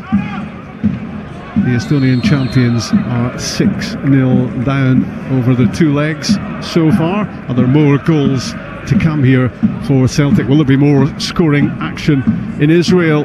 2-2 on the night in that game between Maccabi Tel Aviv and Cluj. Cluj, 5 times Romanian champions, and looking to reach the Champions League group stages for a 3rd time, so they know what it's all about, Dan Petrescu's team, and if it is them, they would certainly be dangerous opponents for Celtic next week. Yeah, they've got the critical away goal too, haven't they, Tel Aviv? So I think Cluj, so I think Tel Aviv need to score 2 more, is that right? Yeah. Nothing much gets past you. So I'm still on fixing my trip. Is that what you're going to say? Not at all, no, but it's not settled yet, and some Celtic supporters will be holding fire as well before they click the appropriate button and book their travel for Romania next week. Here comes another change for Celtic, and it is going to be a competitive debut for the Ukrainian Marian Shved. A first serious sighting for the Celtic fans of one of their new arrivals. Yeah, it was a brand new player, somebody we didn't think too much about, but he was signed last year and stayed on what is his club that they signed him from on loan. So be really interesting to see how he comes in and what qualities that he has that he can bring to this team. Celtic, as Paki was speaking there, flooding players forward again into the box. Just the final ball wasn't quite what it wanted to be for Incham, and the goalkeeper got there first as the hooped shirts were bearing down on him. Londak made the save. Now looking to attack down the right side, Andrei Markovic, and back went Scott Sinclair to make an important challenge. The ball goes out. Markovic takes a quick throw, controlled by Max Mata. He's looked pretty lively since coming off the bench for the home team, the young New Zealander. Markovic again, into the box he goes. Mata looks to work a 1-2. The ball fired across goal in the end by Kasper Power, and it's turned away by Craig Gordon. It's a good sharp save, that, because that was shifting. It was shifting, and you could have easily taken Craig Gordon by surprise. He stood up, got his hands high up and knocked it over the crossbar. Corner kick for Kalju on the right hand side inside the National Stadium in Tallinn. Power with the corner kick, getting his head to it there for the home team was Udja. He's looped a header up, and off his line comes Craig Gordon to wrap his hands around it. He'll be desperate tonight that the ball doesn't find a way past him.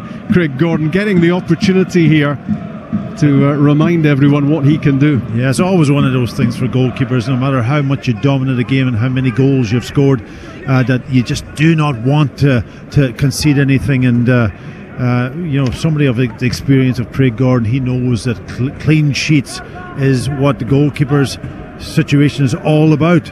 Marian Shved is patiently waiting for the ball to find its way out of play as he prepares for his big match debut for Celtic. Lewis Morgan looks to find a way through down the right side. No way past the Estonians, who doubled up against him. Subotin plays the ball back, and the midfielder has it again. It was always going to be about trying to limit Celtic again tonight for the Estonian champions.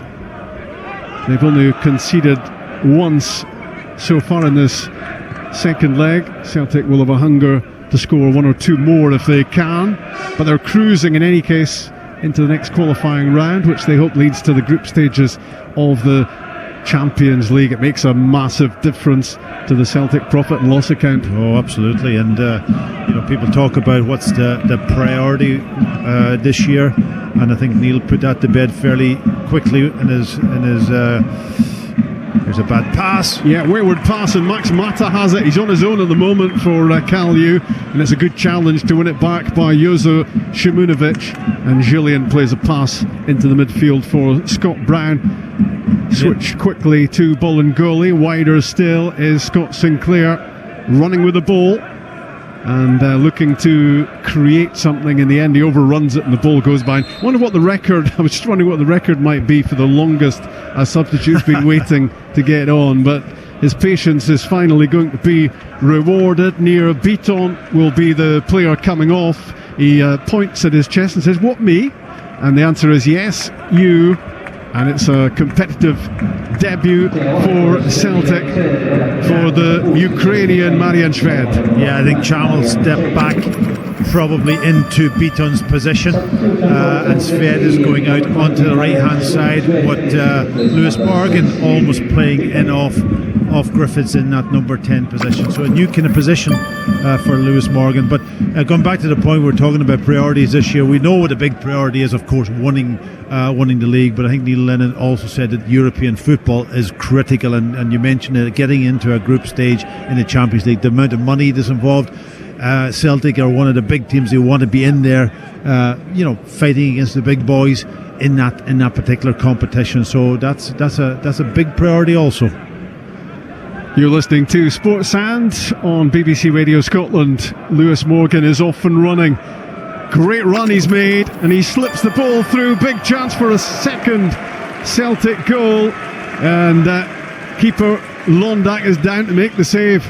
Good save, I'll tell you, in a 1v1 situation. Great play from Lewis Morgan, picking the ball up maybe about 50 yards out and driving into the space, and just had the awareness then to place Svedin, who had come on the inside, and he was straight through in the goalkeeper out quickly and makes the big block. But what a start that would have been for a player who's making his debut. Corner kick Celtic, played in by Griffiths, almost a chance for Shimunovic in front of goal, cleared only as far as Morgan. Can he score? It's a stinging shot. It's beaten away by the right hand of the goalkeeper there as Celtic look to increase their advantage. Here they come again with Shved on the left hand side.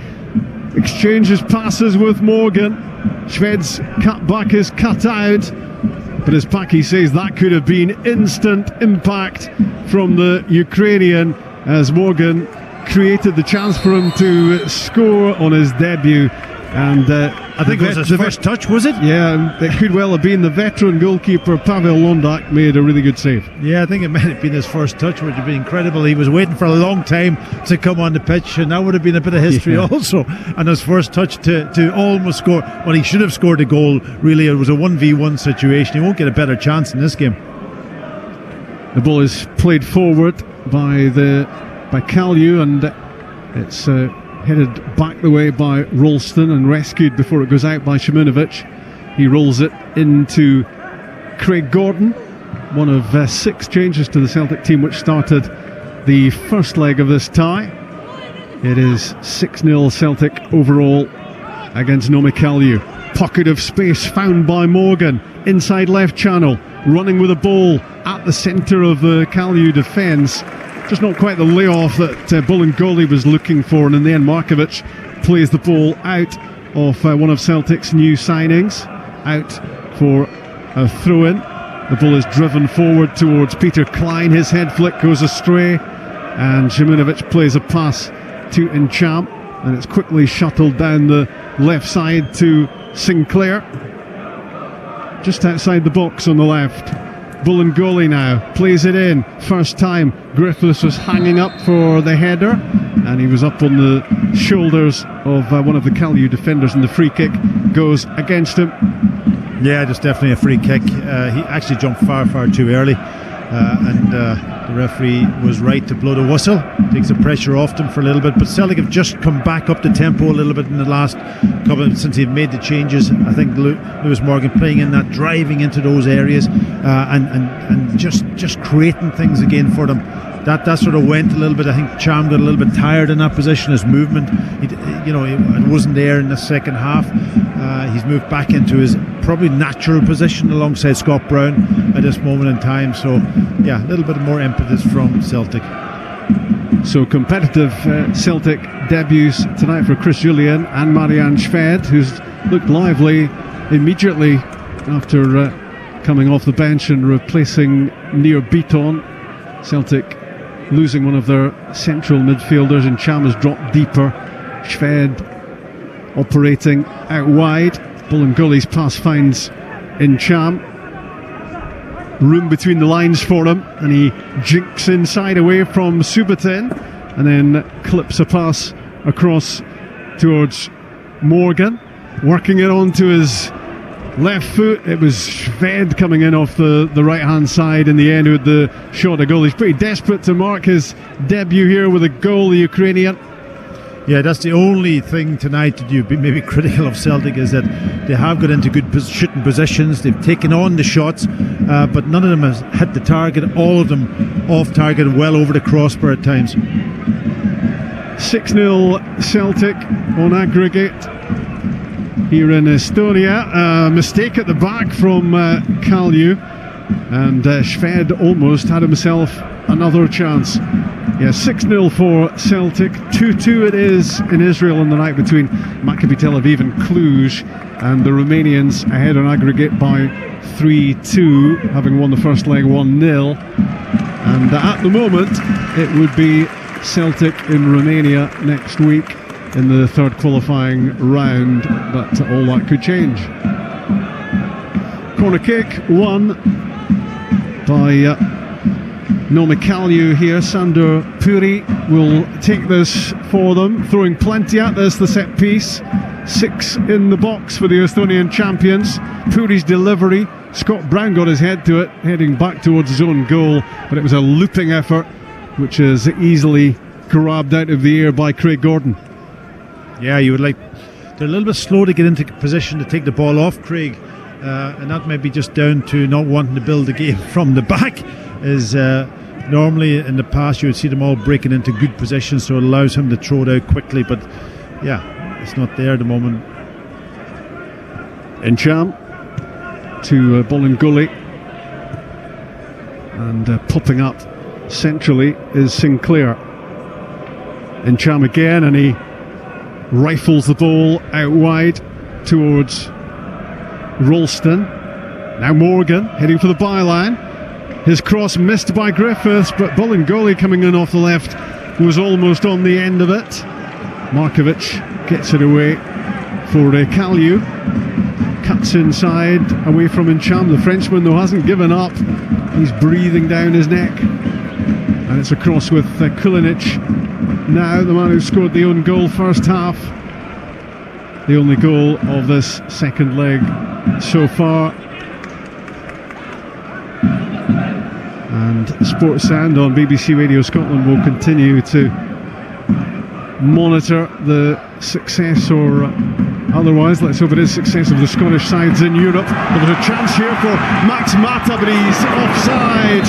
Well, he's blazed the shot off target anyway, but the flag had gone up against the New Zealand substitute as he found himself getting into the box left-hand side.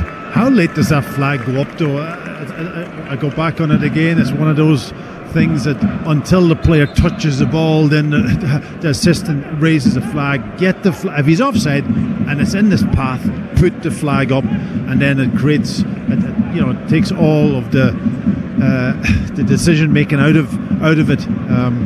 But he just strayed about 2 yards offside in that situation, but it was a wee chance for them. Sometimes if you miss the target, you're happy to see the offside flag going up. But had he buried that in the back of the net, he wouldn't have been too chuffed to look across and see that late decision from the assistant. But Max Mata on debut for Nomikaliu, missing an opportunity there to get the home team on the score sheet. Celtic are keen that they don't feature on the score sheet. It's a clean sheet thus far in the tie, and it's 6 goals between Celtic Park and the National Stadium here in Tallinn tonight. I see Damien Duff out there giving a lot of instruction to Bolingoli about maybe something tactically defensively. Odsonne Edouard out of the dugout and having a little warm-up. He didn't look totally delighted at the prospect, I think, of getting on the pitch, but he might be able to get himself a goal if he features here before we're finished. Morgan down the left side for Celtic, heading for the byline, fires the ball across goal, and it's Vladimir Avilov at the back for Kalju, who touches the ball behind. It will be another corner kick. There will be a change coming right now for Nomikaliu, and the substitute Masichev was pretty keen to get on quickly. The assistant stopped him, but he's on now, number 9 for the Estonians, as they make a late change. 11 minutes to go here. 1-0 Celtic and 6-0 is the overall scoreline. The corner kick on the left, Griffiths plays it in, outswinger, bricks back towards Morgan, his shot blocked. Lots of black shirts in the box behind that one, and they kept that away from goal as Morgan looked to get himself on the score sheet. Yeah, it was a good strike. He kept his head down and got good tempo and kept it low. I think it may have actually hit Simonovic when it went into that area. Lovely touch from Griffiths when the ball is played forward. His touch has been good tonight. Lewis Morgan playing in behind him at the moment with Shved on the right and Sinclair on the left. Scott Brown in possession as he gets forward. Markovic getting on the end of the pass before Sinclair. Kasper Power was under pressure, but the whistle goes and it will be a free kick for Nomikaliu as we venture into the final 10 minutes of the match here in Tallinn. Yeah, Celtic just wanting this game now probably to finish off, just keeping control of it. The one thing, of course, is not to lose anything. There's a little chance for them. Peter Klein on the turn from just outside the box, and a deflection on the shot takes it well away from goal. It's gone behind for a corner. Yeah, they've had a few corners now in this second half. I'm not sure, that must be 4 or 5, is it? So they have created a little bit more, put Celtic under a little bit more pressure. Corner kick will be on the right side, down at the opposite end of the ground from where the Celtic fans are housed. Maybe a few hundred of them enjoying what Tallinn has to offer. Power with the corner kick for Kalju, doesn't get beyond the near post. Celtic work it clear, and now it is Puri for the home team who plays the ball out of Morgan, and it will be a throw-in on the halfway line. Celtic will make another change. Well, Odsonne Edouard was warming up, but it's going to be Ryan Christie coming on, scorer of a double in the first leg, and he'll have the last 10 minutes of this second leg. Max Mata plays the ball forward for Kalju, looking to mount a late flourish in the game. Kulinic down the left hand side, the ball goes out, throw in to the home team. Aims the ball towards Sandor Puri, tries a shot at goal, which ended up as almost a really good cross, missed by Klein in the middle. Power plays it back in from the right side, Ralston's header away. Kulinic plays the ball down the left side, and it's gone behind in the end for a corner kick. Yeah, it's another corner kick, but that was a total miscue. He was going for the shot over from the left-hand side, and the ball comes almost onto the head of Klein, and that's the second big chance. He missed a similar chance in the first game when he was in a great position. This time he also missed it, and that was their best chance of this particular game. Before the corner kick will be taken, Nome Kalju want to make another change. It is going to be Kasper Power coming off for them, and Alexander Ivan Jusin is the player coming on for them, the Russian wearing number 19. 7 minutes to go in Tallinn, and a corner kick here for Kalju from the left side, but it's right down the throat of Craig Gordon. That was mere catching practice for the Celtic goalkeeper, who quickly bowls the ball out towards Olivier Ncham. He touched it off to the side to Scott Sinclair, and Sinclair was fouled by Markovic. Well, it's all happening down on the touchline at the moment. Here comes that change we spoke of. End of the match for Olivier Ncham. He gets a pat of congratulations from Neil Lennon and Damien Duff, and on has come Ryan Christie. Yeah, he'll be happy to get almost was at about 80 minutes in the legs, and he did okay. I thought he had a good first half in playing in that sort of position off the front man. A lot of good movement, a lot of good passing. Also ran at the legs a little bit in the second half. Marian Shved's pass, Morgan down the right side of the box, screws it back to the edge of the area. Pyatkin gets it away. Celtic, as they've done right through the match, quickly get it back. Ralston's cross beyond the back post, chested down by Griffiths. He tried to feed it inside towards Bolingoli, and it is hoofed clear in the end by Tyapkin. Yeah, I think Ryan Christie's just moved into that position that Cham and Beaton had played.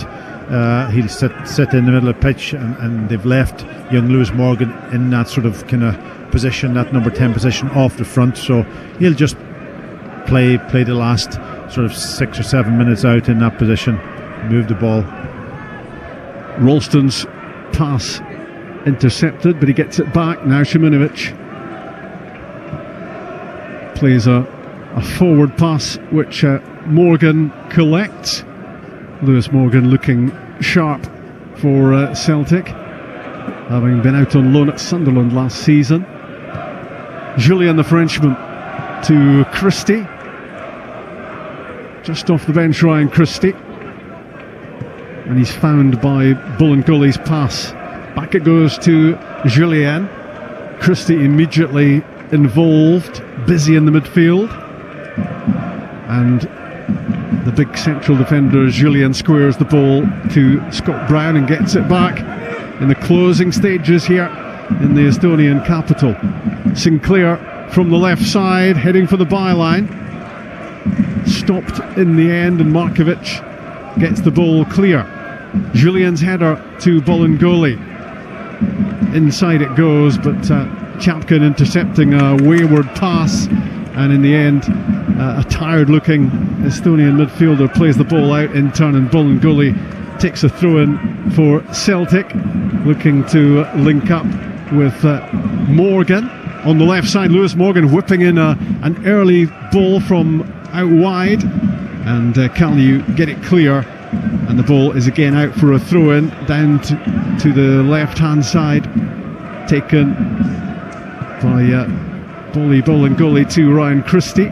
Now it's Ralston, a clumsy looking challenge on Marian Shved on the far side, but it seems as if the free kick is going the other way round. Wow, I was surprised at that actually, because I think Shved got himself between the ball and the player, and he was taken out of it, but the referee's seen it differently. And we have about 3 or 4 minutes left in this game. You were talking about Olivier Ntcham, and he's cruised through the game. He's looked very classy at times. He's a top player, but the big question was, I suppose, for the Celtic fans after the comments attributed to him recently are: is he motivated? Does he want to play for Celtic? Does he see his immediate future with the club? Well, I think, any of those French players that come into Celtic, I think when they're in the team, they're happy. Mistake by Scott Brown, and Klein is in, and Brown recovers, and he managed to get a toe in as Peter Klein was looking to apply the finishing touch, driving into the penalty box. The skipper did enough to avert his error. Yeah, he was last man, wasn't he? And he just put the ball at risk, and it was taken off him. But the big boy Klein didn't have enough ability to go on and finish. He's had a few chances now. Scott Brown able to get back, but when you're last man like that, that's the last thing that you want to be doing, putting the ball at risk. It was an easy pass back to Craig Gordon, and he tried to beat the player, and it was taken off him. He's stretching at the moment, Peter Klein. His socks are halfway down. He's absolutely knackered, to be honest. And I just don't think he'd enough in the tank there. And he was taken by surprise, I guess, as well by Brown's mistake. And he couldn't quite get the ball in the net. But credit to the Celtic captain, having made the mistake, he got back and got himself out of jail. Yeah, I think if it was, if the score was any different, he may not have tried what he tried on that occasion, because you don't try to beat a player of your last man. You just keep it simple and pass the ball. Mata plays the ball out wide. Well, it was collected by Ivan Jusin. Sadly, he was standing a yard over the touchline at the time, so that's gone out for a throw-in. We're into the final minute of the 90 in Tallinn. Still just that one goal on the night, but Celtic were already home and host on the back of that 5-0 win in the midweek last week at Celtic Park. And it's really now for the Celtic fans all about finding out for sure who it's going to be next week, and it looks very much increasingly now as if it will be the Romanians of Cluj who will face Celtic in the third qualifying round. 2-2 in Tel Aviv tonight, but 3-2 on aggregate for the Romanians, and they've got a couple of away goals as well. Yeah, and I think that first leg will be in Cluj on Wednesday night by all accounts. So Celtic maybe set to apply icing to the cake here, looking for a late goal. Shved denied, and the ball brought back to Lewis Morgan, and he hit a rasping strike from 25 yards, which unfortunately for him was straight at the goalkeeper, but it was zipping on its way there, that's for sure. We're inside 4 minutes of stoppage time. Yeah, this goalkeeper, we did describe it last week also. He's a good technical goalkeeper, and anything hits straight at him, he looks assured. Throw in on halfway for Nomikaliu. Andrei Markovic plays it, and the Estonians quickly lose it. They've lost possession all night long, Celtic, hungry for the ball, and they have it again, and again picking up a good area was Morgan, and he fires it through to Scott Sinclair. His curling first time shot was bound for the corner of the net. A flying save from Londak keeps it out. Yeah, and he's down injured. He looks as if he's reaching for his back, but what a good save. Good play from Celtic, exploiting that space again. Lewis Morgan picking it up, plays it into Sinclair's path, and he takes it on first time, tries to bend it round that goalkeeper, but he got a big hand to it to make an excellent save. For a 39-year-old, that was a fair old stretch. Corner kick, Griffiths plays it in, and the goalkeeper's out to make a good punch this time. Gets it out to Scott Brown, 30 yards from goal.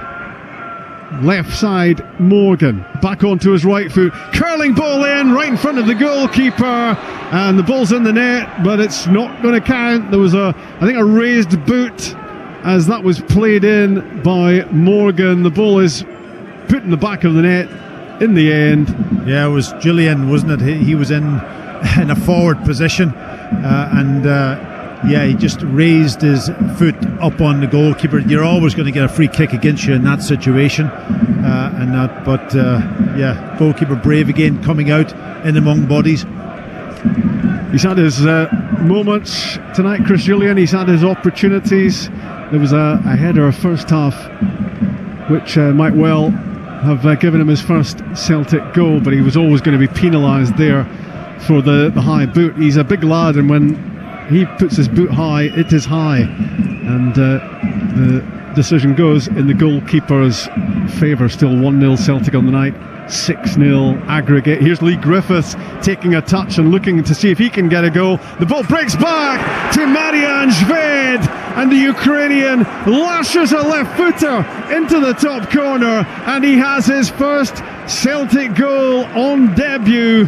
2-0 on the night, 7-0 now on aggregate. Yeah, it was a great finish, but it comes from Julian winning the header on the halfway line to set up Griffiths. When the ball's forward, it looked as if Griffiths lost his opportunity. Then when it broke the Sved, he had it again, probably taking the goalkeeper by a little bit by surprise, kind of almost curling it over and around him into the back of the net, and that was a really good finish. So Celtic 2-0 up tonight.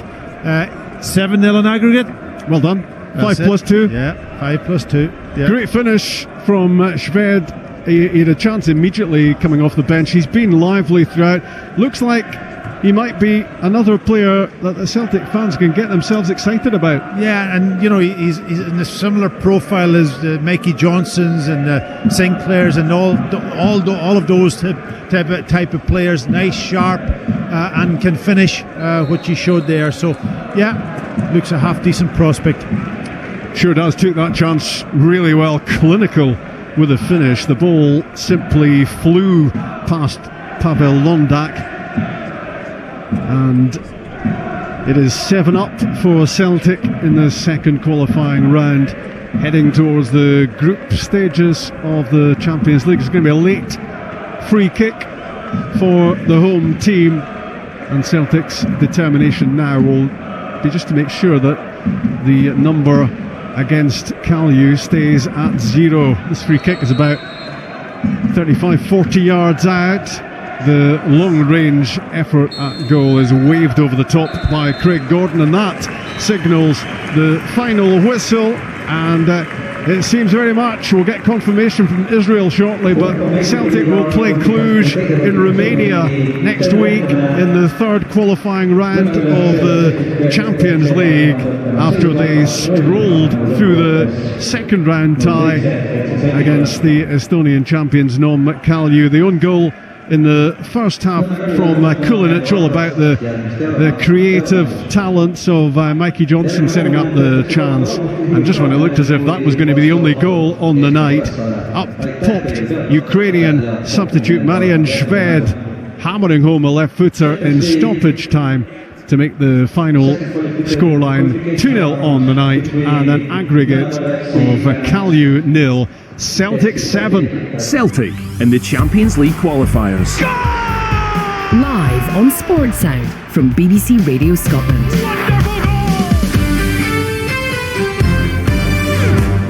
There's already been big wins. Celtic are on cruise control in this Champions League qualifier. And Rangers have got the job done with a fair bit of style. But as we know, nothing can be taken for granted as Scotland's teams look to progress in Europe. The final kick of the ball suddenly put this Europa League qualifying tie right back in the balance. Follow Scotland's teams in Europe. That is a big away goal for the Dons. Continuing with Progress Niederkorn versus Rangers and Aberdeen versus Shakura. Sports Sound, Thursday from 6 on digital radio, 810 medium wave and online. BBC Radio Scotland. Well done to Celtic. It was never in doubt, was it, after that first leg demolition job of the Estonians? A goal early on, the own goal from Kulinitis, and then Marian Shved. Now there's a name that no one was conjuring with, and suddenly he may be in the picture. The man who tied things up late on. You've got to say, John, it's John Hughes. It's as comfortable a a qualifying round as you're possibly going to get for Celtic, isn't it? Yep. Job done. A lot of positives there in terms of keeping a clean sheet. Obviously winning 2-0. Hopefully coming out of it unscathed in terms of injuries. And also, as you say, a lot of players getting good game time in terms of Neacham, Sinclair getting a wee shot at it as well at the end, and Big Julian. That's the most important one. When you spend that kind of money on a defensive centre half, you're looking for him to be the leader at the back, and it sounded like it was going to be that. All credit to Kalu. They felt they were much better, improved in the second half, listening to the commentary, and they had one or two chances, but Celtic seen it out and a good professional job. Neil Lennon will be absolutely delighted. I mean, there's almost I would imagine an inevitability about that look, you're 6-0 up, you're midway through the second half, you're going through that you are going to give a little hope, I guess, at times to the opposition. Yeah, you do actually come down the gear instead of going up the gears, and you just try to see the game out, and it can be a little bit dangerous in terms of, because you're not really sort of committed, so that's how sometimes you can pick up injuries, but that doesn't seem to be the case, and they'll be absolutely delighted. And even for Craig Gordon, to keep that clean sheet, it matters. Trust me, it will, Richard. It matters for the defenders, and no matter what and what the scoreline is, you pride yourself on clean sheets, goalkeepers and defenders, and that was the case. So they'll be absolutely delighted. Thrilled. 7-0 on an aggregate, 2-0 on the night. I mentioned Marian Shved. Now this was the guy that when Celtic signed him, Brendan Rodgers pretty much said, we don't need him, I've got hundreds of wingers, and he was shipped out on loan. I mean, I would have thought that coming into the new season, very few fans, very few in the media probably even contemplating Marian Shved as having a part to play. He's just reminded everyone that he has got potential. Yeah, and we touched on that at the start of the programme. These guys, it takes some time to settle. He's over in Russia, it takes time to settle, come in there, but the only way you do that is if you're getting game time and scoring goals, and you become a fan's favourite. And with his performance coming off the bench tonight and getting that goal, that'll endear him to the Celtic supporters, and hopefully that can kickstart his career at Celtic Park. Right, they are into the 6th minute of stoppage time in Nihnya, and it's still 2-2 on the night between Maccabi Tel Aviv and Cluj, so that's a 3-2 aggregate advantage for the Romanian side, and that would mean that Celtic would be heading to Romania next midweek. Confirmation of which day once the tie has been confirmed, and they've got everything sorted out there, so just let you know as soon as that is confirmed. But looks like it's going to be because obviously Cluj have got the 2 away goals in that one anyway, so if it was 3-2 Maccabi, in fact 3-2, just hearing 3-2 2-2 full time, so 3-2 in aggregate is the full time scoreline. Cluj will be the next opposition for Celtic. I think what we can definitely say is that there will be a step up in terms of opposition, you'd imagine, from Kalu. Yep, I certainly think so, but I think Celtic will be good enough, they'll take care of business. Already preparing the game, having a spy out there watching the game, he'll be doing the match report, they'll do their analysis on them. I just think Celtic will have too much for them. And the first leg over there, away first, and that'll suit Celtic. But the second leg being back at Parkhead, no nights are special, midweek nights under the floodlights at Parkhead, and if Celtic have to go and do it, get the business done, then they're more than capable of doing it at Parkhead. But I just feel Celtic are in a right good place at the moment, and with guys getting game time, especially Julian, and I think they'll take care of business home and away. Pat Bonner, you've watched both the legs. You had the slight advantage on John and I for the second one there. What particularly caught your eye during it? No, I think what caught my eye was the performance probably of Julian. I know in the second half that Kalu had a few chances. They got a little bit sloppy, Celtic, especially around the middle of the pitch. They lost a little bit of possession, but I thought he kind of almost what all the things that I'm looking for in a defender. He was talking, he was organised, he was pushing the line up, John, you know what I mean, getting him up when the ball's in the other. He was taking control of that. There was a few times in a kind of 1v1 situation, he read the situation well, came across the back of Simunovic and covered him. He stepped out in the midfield with the ball, got good passes away, and then a real threat in the box at times from set pieces. So I think he'll be very happy with his debut. He'll be very happy that he's got into the team, and I think that he's only going to get better. I really feel that after watching him the first time, and I was really looking forward to seeing him because I wanted to critique him. You were desperate. You were desperate to see him. You've talked about nothing else for the past 4 weeks. Right. Yeah, because I think it's the position. I think it's the real position that Celtic was crying out for. Boyata was there in the past. There was mistakes in him. There's mistakes in Simunovic. But I wanted to see a player come into that position and really lord it. And you know, he's 7 million. I know it's not a huge price when it comes to European football, but it's a huge price in the Scottish game. But if he comes in and he becomes something like maybe the Van Dijk, who was also a young player coming in and where he's gone to, but he's got stature.